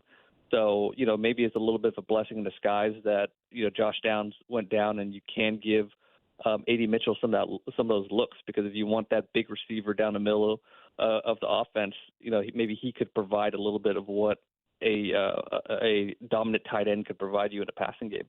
What's the hardest position to translate from practice film to game film? I would say just I would say the speed of the game. I think even in practice when you are quote unquote full speed, it's non-contact. I think the game is just a notch faster. So it's just hard to simulate, and coaches have talked about that. And that's why getting these young quarterbacks, these repetitions in game is so important. It's one of the reasons, to me, Trey Lance didn't develop properly, and, who knows what he would have been, but he just didn't get that chance to get those reps. So that's why it's so important that Richardson's able to stay healthy and get those reps and keep developing, because, we know he didn't get a ton of reps in college. And with that, when you say you were a big fan of Anthony Richardson in college, statistically speaking, it was inconsistent. Obviously, he was big and athletic. What was it about him that you liked and that you saw that could lead you to believe it would translate to the pro level? Well, the biggest thing was his pressure sack ratio. Like, the Florida offense wasn't very good. The scheme wasn't very good. And the receivers weren't very good. Ricky Parcell wasn't the guy he was his last year there, the year before. And he was still able to make plays. And, I think, to me, pocket presence and pocket awareness is something that's very hard to teach. Especially with a quarterback that can run. Usually guys that can run are a little bit more quick to do it, but I think Richardson showed that he was willing to manipulate the pocket and stay within the pocket and make those little subtle moves to avoid sacks. And, I think he was just more advanced than people thought he was as a quarterback, and being able to read defenses and putting the ball in the right spot. I mean, his receivers weren't always there, but I thought he did his part. And he was much more advanced up top than people gave him credit for. Ted Wynn is the analyst. NFL Film is what he analyzes, and The Athletic is where you can read his work. Ted, we appreciate it as always, and look forward to talking to you again. No problem. Thanks for having me on. Ted Wynn joining us on the Express Pro Tire and Auto guest line. It is interesting when you look at, like, with Richardson. Hey, I loved what he did at Florida, but yet at the same time, Jimmy, let's be real. For a lot of people, you knew of Anthony Richardson at Florida because Florida's a big-time program, but it wasn't like he was jumping out with the headlines like those others in that draft class. And what were they, 7 and 5? And so I think that gave people pause, right? Yeah, I mean, there was separation between like him and Levis, right? But he wasn't in the same like can't miss or have to take type of class of that draft class that Bryce Young and CJ Stroud were. The other aspect of it, and Jake, the reason I bring up Tua is because you see that down in Miami right now. It's the complex every organization eventually has to hit of when do you pay the guy? When do you finally make your decision? This is the franchise quarterback. Let's go back up the Brinks truck. And even though the Dolphins did it, there is still discussion nationally about whether or not it was the right move because you've seen him struggle and you've seen him succeed. And in Tua's case, you've seen him succeed in an offense that's led by dynamic weapons like Tyreek Hill, like Jalen Waddle. With Anthony Richardson, he's still 2 steps back from that because you haven't really gotten to see him at all. So when does he take that step forward of just staying healthy? And then how quickly are you able to evaluate in year 2 of, in theory, a 4-year window before you have to decide to back up the Brinks truck? That's a big weighted scale situation for the Colts that we're not really talking about a ton because our baseline is just seeing what he can do because it's only year 2 and you didn't get a chance to see him all last year. When I was in Windsor, where you didn't go. Yeah. I went to the Root store and there was a guy in a Brinks truck standing, he was standing outside of his truck and the coworker was in delivering, doing whatever. And I walked up to the guy that drives the Brinks truck and I said, Are you talking about Canada? There is Yes. Okay. Yeah, Windsor, Canada, where he was supposed to go. There's a store called Windsor. That's why I was making sure. Oh, no. When I was in Windsor, Canada. We established. And so I said to the guy, anybody ever ask you to put this in reverse? And he goes, what's that? And I said, I'm just curious, like, how often do you actually back this thing up? He's like, what are you talking about? I go, the Brinks truck. How often do you back it up? And then he realized what you meant. He had no idea what I meant. I go, no.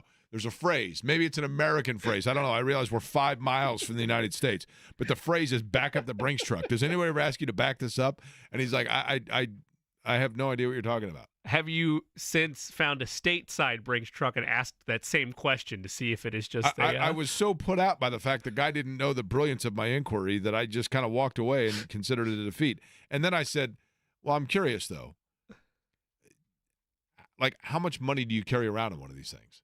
And he's like, well, I can't tell you that. Yeah, I figured that'd be the answer. And he's like, it's a lot. And I said, okay. And then I said, well, is it – now, this is the best part. You ready? Mm-hmm. Were you wearing the hat at the time? I was not wearing the hat. Okay. If I was wearing the hat, he would have said, well, clearly you've already backed up the Brinks truck because that thing's money. And he was a nice guy. But I said, so do you get nervous, though, honestly, like driving around a truck like this? And he said, oh, I got to tell you, Toronto in particular, it's getting really bad. I said, really? And he goes, oh, yeah. He goes, I got a coworker that was up there, and it was like a month ago, and one of the guys in his building had a knife pulled. And I'm like, okay, and then what happens? Well, that's it. Really? That's the biggest city in Canada, right? Yeah, and so the knife. It's Then getting bad. what happened after the knife thing? I mean, oh, it was a kind of knife you couldn't even cut a walleye with it. It was a travesty. And I thought to myself, yeah, that sounds pretty rough, man. Just it's all relative. Again, you got to ask those questions to the American Brinks truck driver. I just feel like you get a different set of answers. Yeah, you think in all aspects you would.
This show is when and where? August 31st, so 11 days from today. It's a Okay. pair of tickets at the Everwise Amphitheater at the White River State Park. Okay. And we have how many tickets that we are giving away? We have a pair to give away now. We will have another pair to give away later. So if we're giving away the pair now, the question becomes at 239-1070. That's 239-1070. In case you're wondering, by the way, and I know you are, that is rooted back to the days when this radio station was 1070 WIBC, which then became 93.1 WIBC, and 1070 became 1070 The Fan. That became 93.5 and 107.5 The Fan. But my understanding is, and this part is really neat, the 239-1070 telephone number was signed to a 15-year guaranteed contract. Wow. So they can't release that number. So old habits die hard, right? I do enjoy, quite frankly, and I mean this sincerely, I enjoy when I go out and people say, I love listening to you on 1070. I'm like, well, thank you. It's actually 93.5 and 107.5 The Fan. Do you wonder when they say that if they're actual listeners or if they just have it pre-programmed in their brain that it's 1070 and they're trying to be nice? I think it's the latter. Well, I think it's, honestly, I think a lot. I'll bet you 10% of the people listening right now, if you were to say name the station, would say 1070 The Fan. Just sure, because the it branding was, and the power. correct, Yeah. correct. And to be fair, I was on 1070 WIBC and then 93.1 WIBC, and now I'm on 107.5 The Fan. So Sure. I'm very confusing in terms of that. I confuse myself with it on a regular basis. It's amazing to me that I have not said wrong or inaccurately the call letters of this station on. I think I did it once, right? Yeah, I don't think it was the call letters. I think it was just Kevin and Query, I think was the name you dropped. I don't think you've butchered the call letters yet. That with might us. be right. But, after a while. Yeah.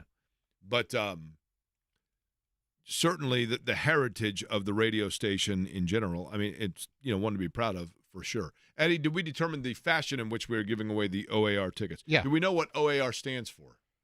No. If you had to guess, what does OAR stand for? You asking me that question, or are you asking in a general sense here? We could give away the tickets by asking somebody if they know what OAR stands for. That's also true. It could Like, also for example, not stand for anything. there's another popular band, OMD, not popular, but they were big. I don't know, 35 Oh My years Daisies? ago. What's that? Oh My Daisies? Close. Orchestral Maneuvers in the Dark. That was really close. Never. OAR, by the way, is from Rockville, Maryland, which immediately makes me think of Don't Go Back to Rockville by REM. I wonder if they do a cover of that song. They should, right? Never would have been able to place in a million years what it stood for. Ooh, I like what it stands for. I'm of it too, but I The no Beatles shot. would like that, right? Oh yeah. The Beatles would definitely like it. How did you say we're giving the tickets away, Eddie? I thought we were going to get to know your listener. Okay. What number would you like to go with? We've got a full lines of 5, so Jimmy, I'll let you pick. Let's go 3. Caller number 3. We going roulette style here? Yeah. Caller number 3, you are on the air. We have the dump button ready, so don't swear. Your name is? Hi, it's Craig. Craig, you said? Craig, yep, Craig. Craig, you didn't happen to go to Craig Middle School, did you? I did not. I went to Eastwood Middle School in North Central, just like yourself, Mr. Craig, my man. Okay, so if you were at Eastwood and North Central, if you don't mind me asking, what years were you at said schools? I was at North Central from 04 to 08. Oh, you're a youngin'. So, Okay, that's cool. Nothing wrong with that. 35. I'm, midlife striding. Now, Craig, do your parents still live in the same, whatever house you grew up in? Does your family still have that same home? They do not, but we are within, a quarter mile of all the houses I've ever lived in, right around from 65th and Allisonville to 75th and Allisonville. All right, so you pass my parents' house in Steinmeier every so often. Get a good look at it now before the childhood home sign goes into the front yard. Craig, if you don't mind me asking, the way we do get to know your listener, and we've kind of gotten to know you a little bit right there, but a couple of questions real quick. First off, are you a married fella, Craig? I am not. Not married, Craig? Okay. Are you shopping? Of course, always. When's the last time you downloaded Tinder?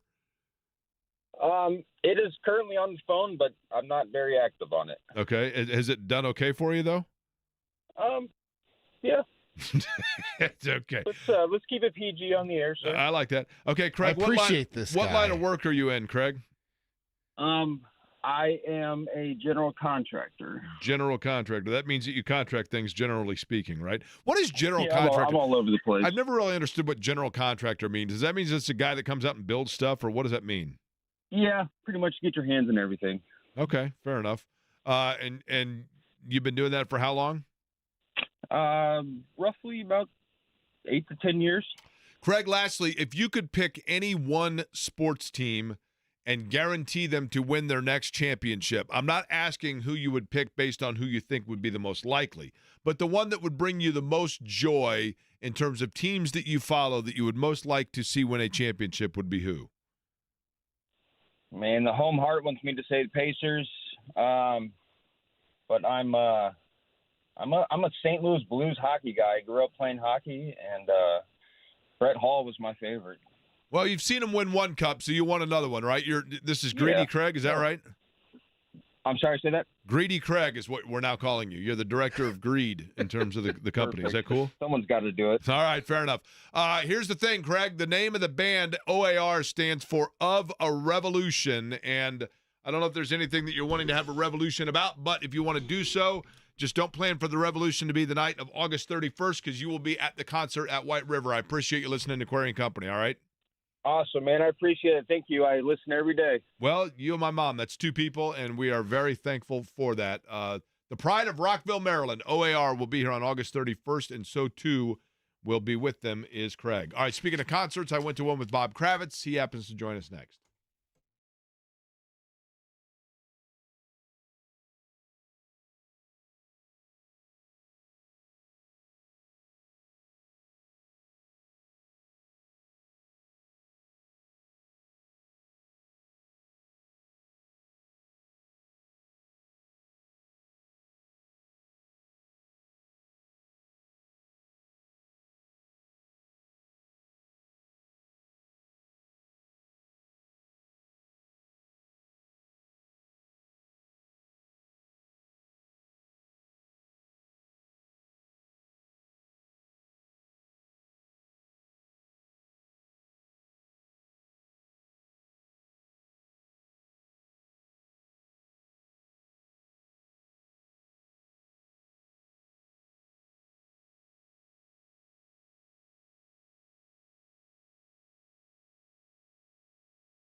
I do love this song.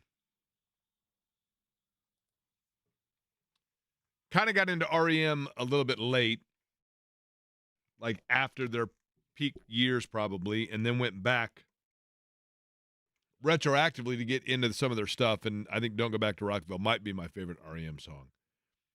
Speaking of acronyms, Bob Kravitz set to join us here in just a second.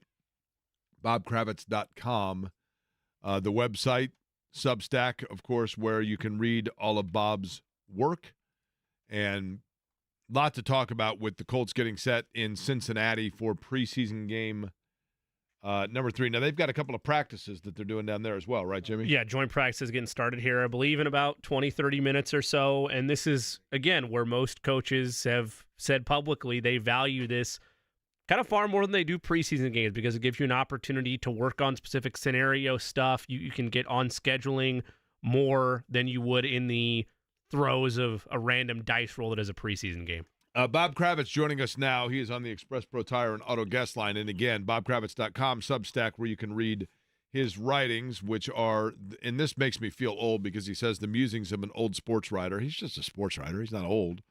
But he joins us now in the program. Bob, storyline so far for the Colts in terms of preseason that you find to be the most consistent, not named Anthony Richardson, is what? Well, I'd say the secondary, the lack of depth in the secondary, and hell, Cross played pretty well the other night, but it may not just be the depth; it may be the front line guys. I'm concerned if there's just one injury, either a cornerback or at safety, they're really in a bad way. The one storyline that's kind of popped up that we didn't expect would is Matt Gay. All of a sudden can't make a field goal. Now, I understand he didn't have his usual holder the other day and missed a couple of field goals, but he wasn't solid last year either, missed 6 field goals. He had some terrific games. He had that game in Baltimore where he made, I think, 4 or 5 field goals over 50 yards, but that's become a bit of a concern. I'd like to see him knock a couple through on Thursday against Cincinnati just to get to feeling better about himself. Well, and that one's, Bob, just based on contractually speaking, number one, and number two, it's a position you kind of don't want to go too far into the weeds with. Gay is going to get time to figure that out because it's not like they're going to be able to make really a change there, right? Right. Yeah, he's the guy, and they're paying him a lot of money. They gave him a nice signing bonus. He's one of the highest paid, if not the highest paid kicker in the league. I think Butker is now, actually, but he's right up there. So they've cast their lot with Matt Gay. He's just got to produce now, and hopefully, last year was a hip problem, and this year you had the Spencer Schrader as your holder, which kind of screwed up the process. But I'd feel a whole lot more comfortable if he made a couple on Thursday. Bob, I've been drawing parallels today on another quarterback in the league that has had injury issues, that there's still question marks to this day about how good he can be and if he can be a superstar level talent. He just got paid that way in Tua Tagovailoa. The Miami Dolphins just paid him a week or two ago and made that decision like most have to, where it feels like it's, staring down the shotgun barrel. Do we let the quarterback go and start over, or do we pay him and say he's the guy? With Anthony Richardson, it's only a 1-year sample size, but the injuries were there, and you're hopeful this is a healthy campaign now. How much easier does this decision become for the Colts in a year or two if he's able to just get the injury bug behind him and show the world the quarterback he believes he can be? Yeah, I mean, another season of injuries, and they have to start rethinking their whole process. But yeah, it's imperative not only for him but for this team that he plays 17 at least. That he plays 17 games or damn close to it. But because I like Flacco in small doses, but I think Flacco is closer to the guy who threw 100 interceptions in that playoff game than the guy who came in and went off for a couple of games late in the season for the Cleveland Browns. So, yeah, it's all about Anthony, and he needs to stay healthy this season, no question about it.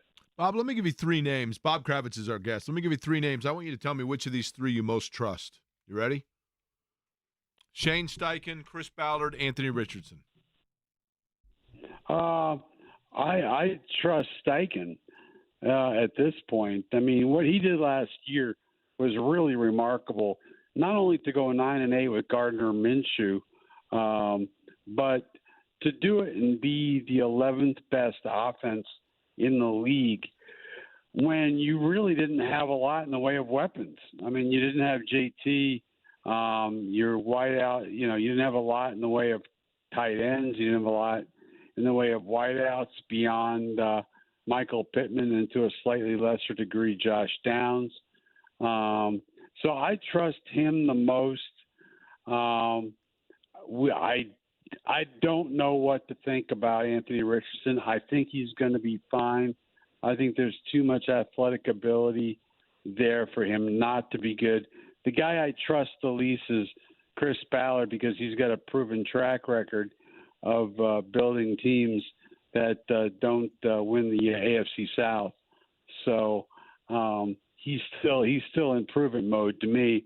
And I've said this 1,000 times, but if he doesn't get to the playoffs this year, I don't see how they can justify bringing him back. Okay, Jim Irsay said he's a blue-chip general manager. He said that over the weekend. Right. Is that Jim Irsay being Jim Irsay and being loyal, or is that Jim Irsay saying it because he doesn't really have a choice but to say elsewise for his fan base? Well, I think it's probably the latter. I think, but I mean, I think Jim genuinely has a good relationship, a solid relationship with Chris Ballard. And you can see why. Chris is a very likable guy. But look, he hasn't gotten it done here. 7 years, they've won one playoff game. They've reached the playoffs, I believe, twice. They've never won the AFC South. So it's prove-it time, at least in my view. I don't know how Jim looks at it. We haven't spoken in quite some time, but except for the when he showed up at camp. So it may be wishful thinking, but if he thinks he's blue chip, then we got a problem. A blue chip GM, we got a problem because he's drafted well, but he hasn't made the deals or gone into free agency, and whether that's because Ballard doesn't want to and he's stubborn, or because Jim won't pay, that's another story altogether. Eddie, can I get the if you have a second, the tinfoil hat music for a second? Bob, maybe Jim Irsay was saying the quiet part out loud because we looked it up yesterday. Blue chips are generally worth $10. So maybe he was just saying it, but we all read it as, oh man, this is a high value kind of guy. That's what the tinfoil hat's there for. Bob Kravitz joins us on the Express Pro Tire and Auto Guest Line. Bob, the last two preseason games and the lead up to them, you look at the Cardinals, you look at the Broncos. I view the Colts in a better light than both those teams. I would argue that both those teams are probably chasing Indy versus Indy chasing them. This week, with joint practices starting here in just a couple of minutes with the Cincinnati Bengals, the role is reversed. It's clear they are a team that the Colts are chasing. When you look at Cincinnati, a common name there of Zach Moss now being a part of the roster, there are areas where you see similarities. There are also areas where you clearly see leaps and bounds gap between the Colts and the Bengals. How far is that? How far away are they from a team like Cincinnati? Well, you go back to last year when they beat the Baltimore Ravens in Baltimore, and you think they're close, but then you see other times when that secondary bites you in the butt. I'll be curious. I don't know how much Burrow is supposed to play. He doesn't have Jamar Chase back yet, but that's going to be a good challenge for the Colts secondary in particular. I think Cross is going to be the other safety with Blackman. It looks like Brents and Jalen Jones are your two 2 defensive backs or 2 cornerbacks along with Kenny Moore. But the lack of depth scares me to death. One injury on, either at safety or corner, and they're in rough shape. So it'll be a good challenge for them against Joe Burrow and T. Higgins and everybody else they got over there. I'm going to hope that this is not the case, Bob, but we'll go defensive backfield, and I've talked about this before. Bob Kravitz, our guest. When you look at the receiver position, notably a couple of years ago, hell, for that matter, quarterback position for a long time, there are positions that everyone is clamoring for the Colts to address, and Chris Ballard becomes hesitant to address. Is there any chance that part of Chris Ballard's non-addressal of those situations is because everybody else wants him to, and damn it, I'm Chris Ballard? Well, I think there's one of two things going on. Either Ballard is just being bullheaded, which is entirely possible, or he's got it from up top, from Jim Irsay, not to spend money. My colleague at the Star, Greg Doyle, has said that Jim won't spend the money. I have not heard that, but certainly he hasn't spent. I mean, they're $26 million under the cap this year. You would think they'd go out and get Justin Simmons or somebody like that, somebody available on the market to help bolster your secondary. The fact they haven't done that, I think it's Chris being bullheaded. I don't know how much Jim. In the past, Jim has always been willing to dig deep, but clearly in recent years he has not. Whether that's a Ballard thing or whether that's an Irsay thing is still up for debate. Bob, earlier you mentioned the fact, a shared opinion I have with you, that if the Colts, I would argue if they don't win the division, but let's say they make the playoffs. If they miss the playoffs entirely, I think you need to change a direction in the front office. You mentioned Jim Irsay, and I don't know if knock's the right word because it's a double-edged sword. He cares for his own. He appreciates those that work for him. He values high-level relationships and building something within West 56. If they don't make a change next year, what do you think, having covered the team, having known him for so long, what would it take for them to realize maybe it's time for a change of vision? Well, I think it comes down to this year. I really do. I remember Jim saying lots of positive things about Bill and Chris Polian just before he fired them. So you never really know. But I think, again, if they come up short, look, I think Houston's going to win the division. I don't think it's a sure thing, but I think that that's the most likely scenario. I see the Colts going 10-7, making the playoffs as a wild card. If they can do that, then I think you continue on the same path. But if they don't, look, if Jim doesn't do anything, if they fail to make the playoffs and Jim doesn't do anything, it's going to make me question his commitment to this program, to this team. And that's something I've never done before. But how you can justify bringing Chris Ballard back after 8 years of failing to win the division is utterly beyond me. Bob, it's interesting because we can sit and say that Chris Ballard at times is stubborn because it's Chris, hey, this is my guy and that's a player that I took, and so I'm sticking with that, or whatever. I mean, I understand the human nature aspect of that. I don't even damn him for it. To an extent, and I have always felt like Bill Polian was here when Jim Irsay was going through some things, and Bill Polian was kind of running the franchise for him and had a lot of success doing it, and so you kind of couldn't mess with what was working. Then as soon as and I think there were a lot of people that Bill Polian became the most immediately recognized name of the Colts brass. Mm-hmm. The second that there was an opportunity to do so, he made a change. He went with a guy in Ryan Grigson that I think kind of allowed Jim Irsay to again go back to being Jim Irsay the executive. And then that didn't work out, and so he makes a change. But when he did, like, Ballard is clearly kind of his baby, his guy. And I can understand also him being loyal because he wants to stand by and show that he himself as the owner had an acumen for picking the right guy. And maybe I don't think things are going to go south, but if they did, wouldn't that be a reason why he may be compelled to keep him around longer? I have to think about that one.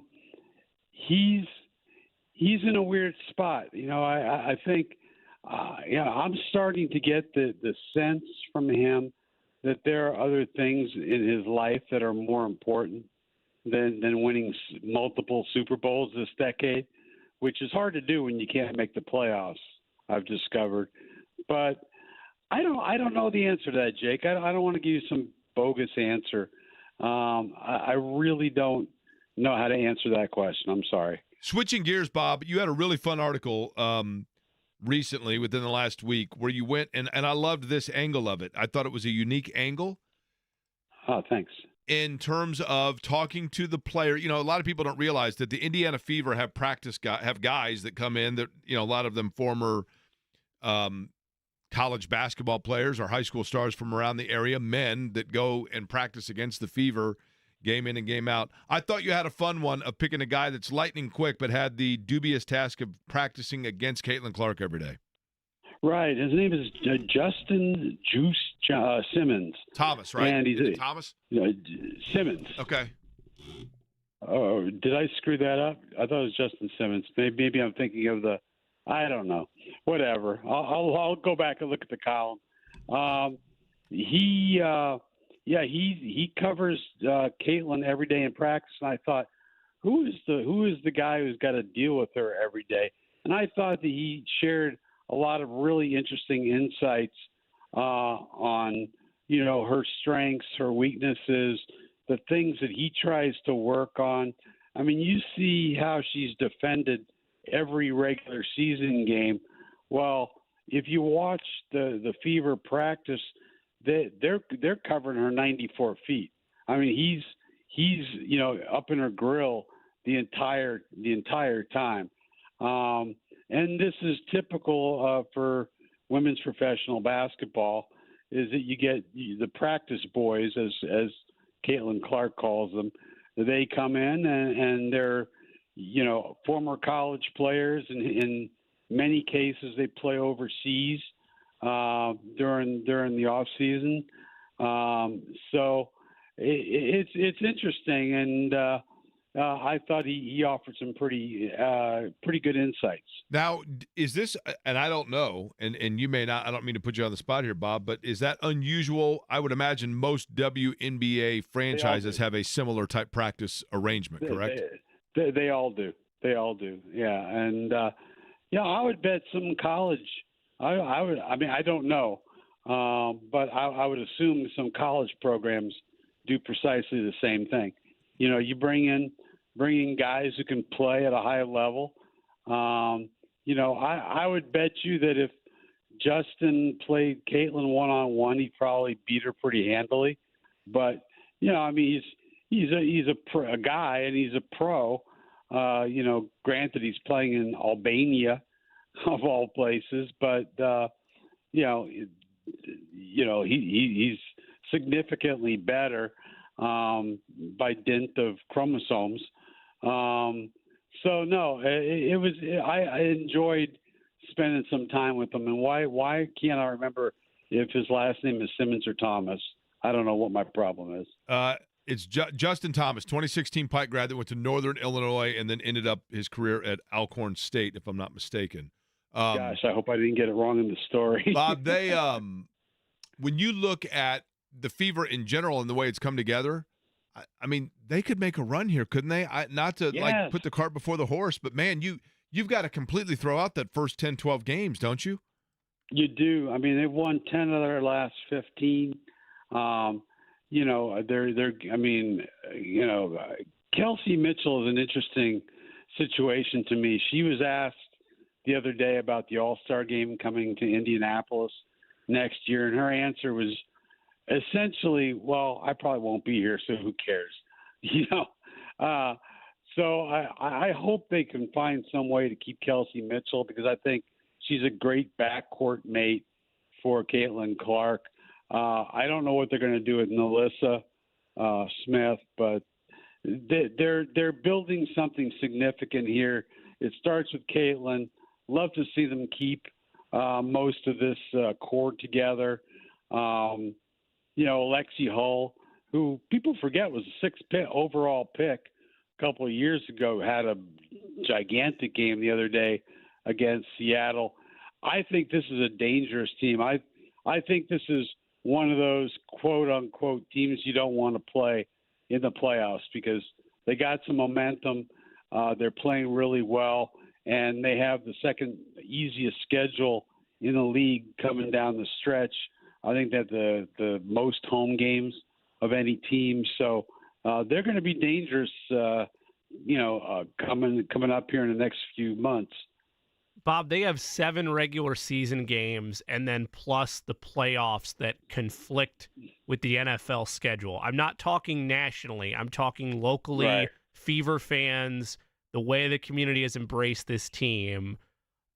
Is this wave here to stay in the NFL season, or do you think there winds up being some inherent drop-off because of the gorilla that the NFL is?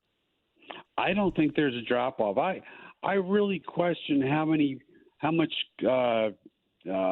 duplication there is. Like, our Fever fans, How much people who- crossover? Sure, yeah, that's fair. crossover. That would be my question. That was the word I was looking for. Thank you.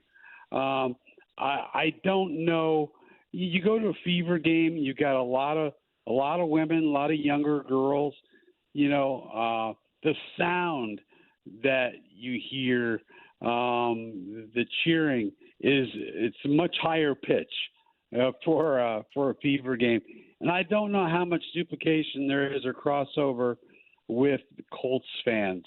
I'm guessing there's some, but especially the way they're playing, they've become appointment viewing. I mean, my wife is like, when you get back from golf today, let's go out and have a beer and watch the Fever game. I'm like, who are you and what you do with my wife? Yeah, because before she never wanted you to go out and play golf. No, I'm just kidding.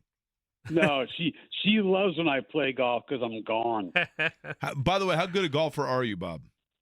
I suck right now. I took a lesson today. I'm a 17 handicap, which is, usually low 90s, high 80s, low 90s. But I suck so bad right now, I said, screw it. I'm going to spend money I don't have, and I got a package of 4 lessons. I just took my first lesson today, and the poor guy looks at my swing and says, there are only so many things we can do with your swing. I'm like, oh crap! That's a good place to start, I guess, right? I'm paying $260 for 4 lessons, and there's only so much you can do with my natural swing. Great. But yeah, so I'm really mediocre. All right, fair enough. Bob Kravitz, Express Pro Tire and Auto Gas Line. Bob, we appreciate it. We'll talk to you soon, all right? All right, boys. Take care, guys. That is Bob Kravitz, who has a apparently not good natural swing. That's a tough start to invest in lessons, and the guy be like, yeah, I mean. Not a whole lot I can do here. You might want to re-up for 16 At least lessons. the guy giving the lessons is setting the parameters and the expectations from the get-go, He's not right? putting the bar too high. It's good. He looked over to make sure that the check cleared, and then he's like, now that we're being honest, there's not a whole lot I can do with you here. I'm telling you, the last lesson I had, I hit 270 balls and then went out and played 9 holes. It's impressive. I didn't think that golf could make you sore, but holy cow, man. Oh, yeah. Dr. White didn't mess around. He's like, get 2 big buckets. And I'm like, oh, you hitting today? No, you are. Really? Okay. Take one of those buckets. Where's the ibuprofen? Anybody? Here's the other thing. Icy hot. We go over to the pitching green. Yeah. And he has a large bucket and he dumps them, and I'm chipping and pitching onto the green, right? Sure. And then he takes the plastic, basically corral thing. Yeah. After I hit 235 of these things, and he's corralling them all together and putting them back in the bucket. Now we're going over to the driving range. Then we're coming back to the putting green.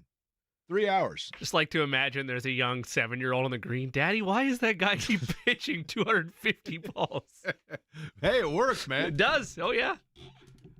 You know, like he says, practice doesn't make perfect, but perfect practice helps. It's a great one. And I'm like, okay. T-shirt worthy. He gives me a different line every single day. Yeah. It's that, like, I'm getting for free what many people would pay for, and I don't mean the lessons in golf. I will simply say that. That's an interesting story, though, about, Carlos Knox, who was the all-time leading scorer at IUPUI at the time, now IU Indy. Carlos Knox was long time. That's how he really got his break into coaching and being involved with things. He was one of the practice players against the Fever and would be out there all the time. I mean, those guys are out there practicing against those players all the time. And interesting stuff to see the perspective of a guy that's, lightning quick, but he's now suddenly going up and guarding her practice in and practice out. I think one of the things about Caitlin Clark that we probably, sell short, if you will, or that we undersell is just how good she is at finding open lanes to not only get her shot, but to make a pass. You know what I mean? I mean, that has as much to do with the level of respect that she's garnered around the league as much as her ability to shoot from range. Yeah, I mean, for sure. Her it is definitely all coming together, and it seems like it's only been in the last handful of, well, I mean, there's obviously not been that many, but the break clearly did her well as well. I think she just needed to kind of get away a little bit, right? Everybody has started to gel together, been more comfortable. We talked about it. She's been playing competitive basketball pretty much nonstop since last November, when the Iowa season started. And this appears to be the reprieve they needed. They're at a point where if they continue to go on a tear, I'm not saying they're going to go full scorched earth and win out the rest of the regular season, but if they they're have playing the second easiest schedule remaining. Again, I just want to preface that to say I'm not, sitting here with a lone ode to Robin the Genie, but you're right. Yes, they have the ability to do that. But let's say they did, Eddie. Let's say they go scorched earth and they do wind up winning out. I mean, they're playing at a consistent level, especially on the offensive side of the ball, where I don't know that anybody would want to face them out of the gate. I'm not saying they're going to go win the WNBA title, but this is a conversation about the fear they could instill in an opposing lineup is not something that we saw at the forefront of this conversation in the early weeks of this season. And now here they are after this break. And I mean, it's a 2-game sample size. We told Pat admitted that to us yesterday, but averaging a league-leading 95 through the first 2 games since the Olympic break? 8-1 since July 1st. Yeah. It's great, and maybe June 1st. I hope Bob's right on that. I want this to be as action-packed, as thrilling, as electric of a community support atmosphere, because their playoffs, the WNBA playoffs, run a long course of the beginning of the NFL season. It's not always a conflict day, right? It's not always going up against it, but it is there, and I hope that locally the train behind the Fever continues to be full speed ahead in 3 weeks' time that it is right now. By the way, there is a theme on this radio program. The theme of today's show has been subplots. I mentioned The Wire. Jimmy, you said you have or have not watched The Wire. I've seen some of it, but not all of it. I know Eddie, it's a you great have show. or have not watched The Wire? Nope. It's the greatest television show ever done. Obviously not. And, well, how would you know? So I haven't watched it. Okay. But who's the greatest pitcher of all time? That's very subjective. Who do you think it is? Who do I think it is? Yeah. I would probably have to say Mariano Rivera. Okay. Did you watch a lot of him? I watched him enough. I mean, I get, as a closer, it's hard to argue that, but it's subjective is correct. The problem is then you go into, somebody who is a starter that has to maintain it for 7 innings, 8 innings, whatever it might be. Yeah. Mm-hmm. But my point being, there are probably those that would be in the conversation that you didn't see them, but that doesn't deviate from the fact that they're still the best, right? I had to go starter, Greg Maddux. Did you watch a lot of him? I watched him, I wouldn't say a lot, but I saw him over 20 times at least. He's a great player, no doubt. But my point being on The Wire is a great show because it has, along with the main storyline, there are like little subplots, right? Yeah. Then we talked about with the Colts, you have the storyline of, say, Anthony Richardson, the tight ends, but there have been subplots we've been talking about today. There is a subplot of this show that is starting to percolate a little bit, starting to bubble up, starting to become a theme, starting to become something that we probably should start talking about more. Is this about the ketchup chips? Because I'm sorry, okay? I know I let everybody down. It is It's weighed not. on me heavily. Okay. It is not I just about want to the make ketchup sure. chips. Okay. We, all right. I've Okay. I've gotten off of that now, at least for today. Okay. But the fact that you went all the way up there and you I were that understand. close and you didn't bring I them know. back, I know. it's fine. Eddie will get double the amount of gifts I now from understand. my trip to Portland. I understand. But I will tell you what it is next.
How about this? And I know you mentioned this yesterday, Jimmy. Eddie Garrison, I will lead with you in the following question, okay? Sounds good. Without looking, I want you to look here. Give me eye contact, please, so I know that you're not cheating. Okay. Can you tell me without looking the team in Major League Baseball who currently holds the best record? It's a tie, isn't it? Or it was a tie yesterday. I don't know how it all played out last night. So you want to throw a dart then? Tied? Okay. Go ahead. My turn now, or are you No, I'm asking Eddie. Okay. I asked for a team name. Give me the name of the team that currently has the best record in Major League Baseball. I haven't I was seen going it. to say tied between the Guardians. I'll go. Yeah, wait. Cleveland? No. Dodgers. Best team? Yes. Dodgers. That is correct. The Los Angeles Dodgers are 74-52. The team there are two that would be tied for second best record. Yankees? That is correct. Orioles? No, they lost. They're back in the loss. We're going with there are three that are tied with third most for wins, and then you get into a weird caveat because of the number of games played. Yeah. The cute fella, the Yankees, and as well the Philadelphia Phillies all have 73 wins. One win in the win column behind the Dodgers. But then what's interesting? There are a pair of teams that are currently sitting with 72 wins, and both of them have an identical 52 losses. The Cleveland Guardians and the Brewers of Milwaukee. Ooh. This is the race for the beer bet. The double or nothing beer bet from the hockey season. Now, Eddie, who is the baseball aficionado of the group, as you saw. He's the king of baseball of Query & Company, along with being CEO. And Eddie, when we did this wager of each getting to pick one team that we thought was going to have the best record amongst a group that we could choose from, Eddie had the first overall selection. Yep. And it was a caveat of, remind me again, Jake? I believe at the beginning of the season, we took the teams. I don't remember what the number was, less than but 90 there was projected wins. Or there was an over-under, and I think it was the teams that were projected to be below 500. But either way, Eddie had the first overall selection. Mm-hmm. And, I mean, he's the baseball aficionado. He's the guru. Knows it all. It's understandable. Yep. He went with the Miami Marlins. Now. Yes. No, they're right there, right? They're right there with the Brewers and the Guardians? If I may. Okay. We'll just take Shannon, for example. Doesn't follow baseball actively. I think she kind of deep down, if you were to ask her who her favorite team is, she would say the Reds, to be nice to me, because we've been to several Reds games together. But she does have a Yankees hat that she wears with some regularity because her uncle has had box seats for the Yankees for like 40 years. Okay? Fine. But she's a native of Colorado, and we go each and every year to a game to see the White Sox, and she wears a White Sox hat. So if Colorado and the White Sox are teams with which she has some loyalty or kinship, she would be thrilled with Eddie's pick of the Marlins because their terrible season is making us forget about how bad Colorado and the White Sox are. Colorado is 46-79, which is shared by Eddie Garrison's prophecy of selecting the Miami Marlins, who are a mere 33 games below, 33 below the 500 mark. Thank you. They've won a whopping 37% of their games, and they are 27.5 games back. That's impressive. Yep. It is. Yep. It really is. Did you misunderstand the question? Nope. Did not.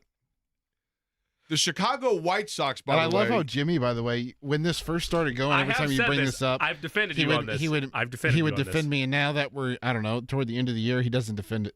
Well, it's pretty hard to defend. I defended Eddie in this regard. I get the logic of why he did it. I probably would have picked, I said this at the time, I would have picked the Marlins or the Brewers before I picked the Guardians. I liked both selections, but that said, Eddie, you're very knowledgeable about baseball. That's on the front end, which is why it's kind of funny that you just happen to pick the team that's one of the Do worst you in think baseball. Eddie's clearly the most knowledgeable of us, which actually is what hurt him here because he overthought it? Could have been. He could have galaxy brained it. It's possible.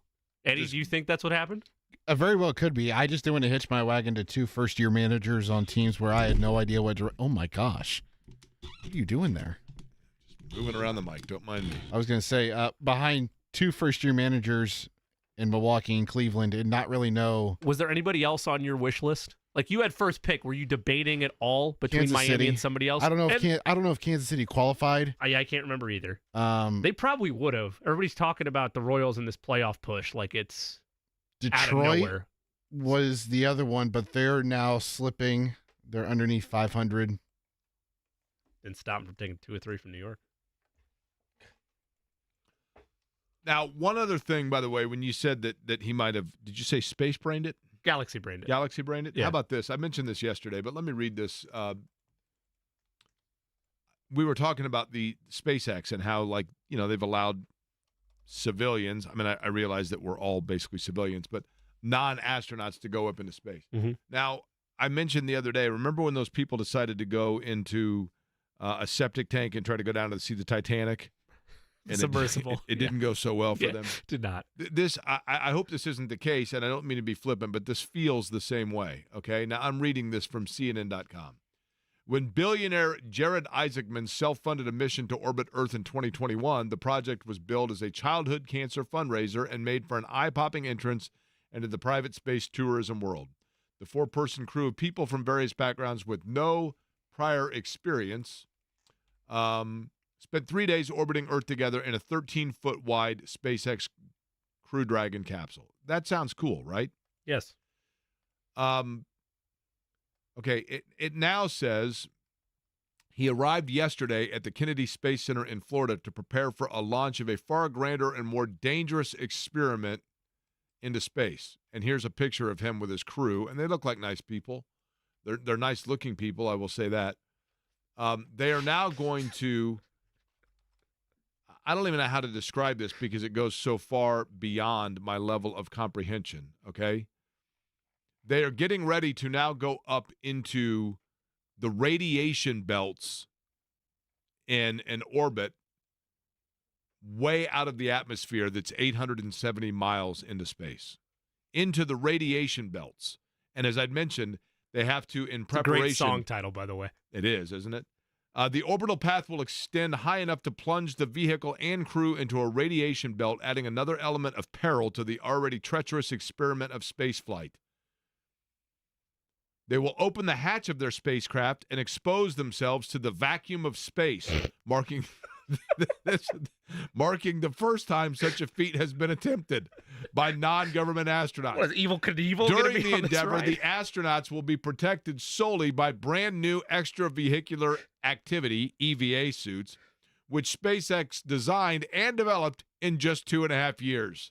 Just go ride Guardians of the Galaxy at Epcot and be done with Now, it, this man. guy founded the company Shift4, which I think just partnered with the Colts. It's like a payment service company on the internet. Again, in preparation for this, they have to go through cycles where they deprive their blood of nitrogen. I don't know about you guys, but this to me sounds like a little bit more treacherous than even taking the septic tank down to the bottom of the ocean, doesn't it? Am I wrong here? I also heard they were also watching the entire franchise of Aliens just to make sure they were prepared. I mean, off honestly, chance, you know. How about this, okay? The inner band of the Earth's radiation belts, which began at around 600 miles in the altitude, are concentrations of high energy particles that come from the sun and interact with Earth's atmosphere and are then trapped, creating 2 dangerous bands of radiation, which they are going to try to walk through. Okay? Is this being live streamed? They begin a live would be the real hope here. They begin a pre-breathe process to prepare for the spacewalk, akin to what scuba divers go through when they are hoping to avoid the bends. We don't have an airlock on this mission, said one person. It's a really novel and different approach, slowly decreasing cabin pressure and raising oxygen concentration. Okay. I don't know when exactly this begins, but I'll be honest with you. To me, this feels like one of those that afterwards you go, well, we didn't think it was a really good idea. right? You can see the museum placard already, and not the good kind of museum placard Yeah, either. I mean, I hope I'm wrong. I hope I am too. And I hope they use a more secure cabin than the one that they used to go down to the bottom of the ocean. Different group. They're going to use a PlayStation controller this time instead of an Xbox One. I feel like that might be better for them. The suits have to be made to avoid the potential of pieces of debris that could be traveling at orbital velocities at upwards of 17,000 miles an hour. Now, I don't know, Haven't but you I'm seen just Gravity? I mean, I'm just assuming that if a small piece of gravel hits you at 17,000 miles an hour, it leaves a mark. Didn't you see Gravity? Sandra Bullock up there, all the debris just coming around. You got to make sure the watch is timing for when it's going to swing back. I look forward to this, but I hope I'm wrong. I hope I'm wrong, but my understanding is that they also have a Marlins logo on the side of this thing as it goes up into orbit. Do you have plays of the day next? We got a couple. All right, we'll do it next.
Today's plays of the day brought to you by Greenfield Signs and Lighting. Greenfield Signs, a professional, comprehensive sign company with 2 locations in central Indiana. They'll take your signage ideas, take hold of the project from design to delivery. Family-owned and managed business for more than 4 generations.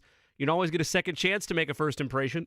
Make the most out of your first impression with the fine folks at Greenfield Signs. For more, go to greenfieldsigns.com. Today's plays of the day, all baseball once again. We'll take the Milwaukee Brewers to win on the money line over the St. Louis Cardinals. We'll also take the Cleveland Guardians to an outright on the money line over the New York Yankees. Last bet for you. We'll do it properly this time. We'll take cute fella. Hey, root for me. The Baltimore Orioles to win outright on the road over the New York Mets. Eddie, any plays for you? No, sir. Those are your plays of the day. Why'd you say we'll do it right this time? Because I didn't say cute fella yesterday. I just said Baltimore Orioles. So is that why they lost? Sorry. Yes, I think so. I'll wear the L. It's on me. In preparation for the venture, the group includes having to do a bake-out, which involves putting their vehicle into a vacuum chamber at high temperatures, allowing hardware to release toxins at them so their body becomes used to it. Eddie was confused. He thought that meant something else. No, well, apparently a lot of these plans might have also been included in that, right?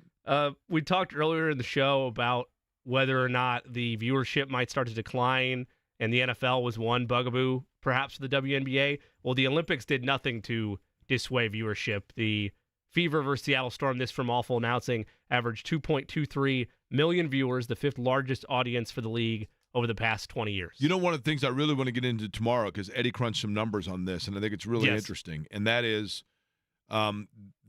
the escalating prices of streaming options, and in addition to that, some of the different NFL packages and whether or not that deters people or encourages people, whatever it might be. My buddy Mac Engel, who you guys know that we've had on the show, he just did an interesting column in Fort Worth where he determined now that for the cord cutters, that now because of the fact that so much of sports viewing is streaming a la carte, that it's becoming that we've now crossed back over where having a cable system is less expensive than having a streaming option and then having to stream your 3 different teams, if you will. Yeah. And some of the prices, though, Eddie has looked into this, and we'll get into it tomorrow, Eddie, but, you were surprised, right, with the amounts that you saw on some of the prices that are going to be asked this year for the NFL? Yeah, specifically just with the cost of, Sunday ticket. I thought it was outrageous. I get why they charge so much for it, but it's just money is hard nowadays anyways for most people. Yeah. Just with the state of the economy and everything. Right. And to see them charge, what is it? $6.79 a month just for Red Zone or Sunday ticket. And if you want both NFL Red Zone and NFL Sunday ticket, it's going to cost you $740 a year. It's interesting because it when you hear $740, you're like, whoa. But if you are opting for that as opposed to buying a mini season ticket package, I guess in the NFL you can only buy a ticket package, right? But the television viewing experience has changed so much to an extent that is still a better value than even the game experience by the time you factor in ticket prices and going down to the game and parking concessions, and food and concessions and everything else. One of the big things, and I know that I've mentioned this many, many times before, but that's $62 a month for Sunday ticket. And there are different packages, to be clear. I'm not defending but I bought But you're one getting of the all the packages. games, right? Sure. Especially if you're an out-of-market fan like I am, right? When NASCAR television viewing really took a dive, I'm sorry, not television viewing, attendance took a dive. So a lot of people, and I'm just using NASCAR as an example, but I've always said NASCAR's apex was probably like the mid-'90s into the early 2000s. And I realized that there were a lot of factors that went into the dip in their attendance and everything else. One of those factors, and there are a number of others that I've gotten into before, but one of the factors was around the time in 2007 when the economy really went south and the housing crash and everything else, gas went through the roof. I remember doing the morning show with Terry Stacey, and we had on different political candidates, and the biggest, before the election of 08, and the biggest discussion was gas prices. And it was almost unprecedented gas prices.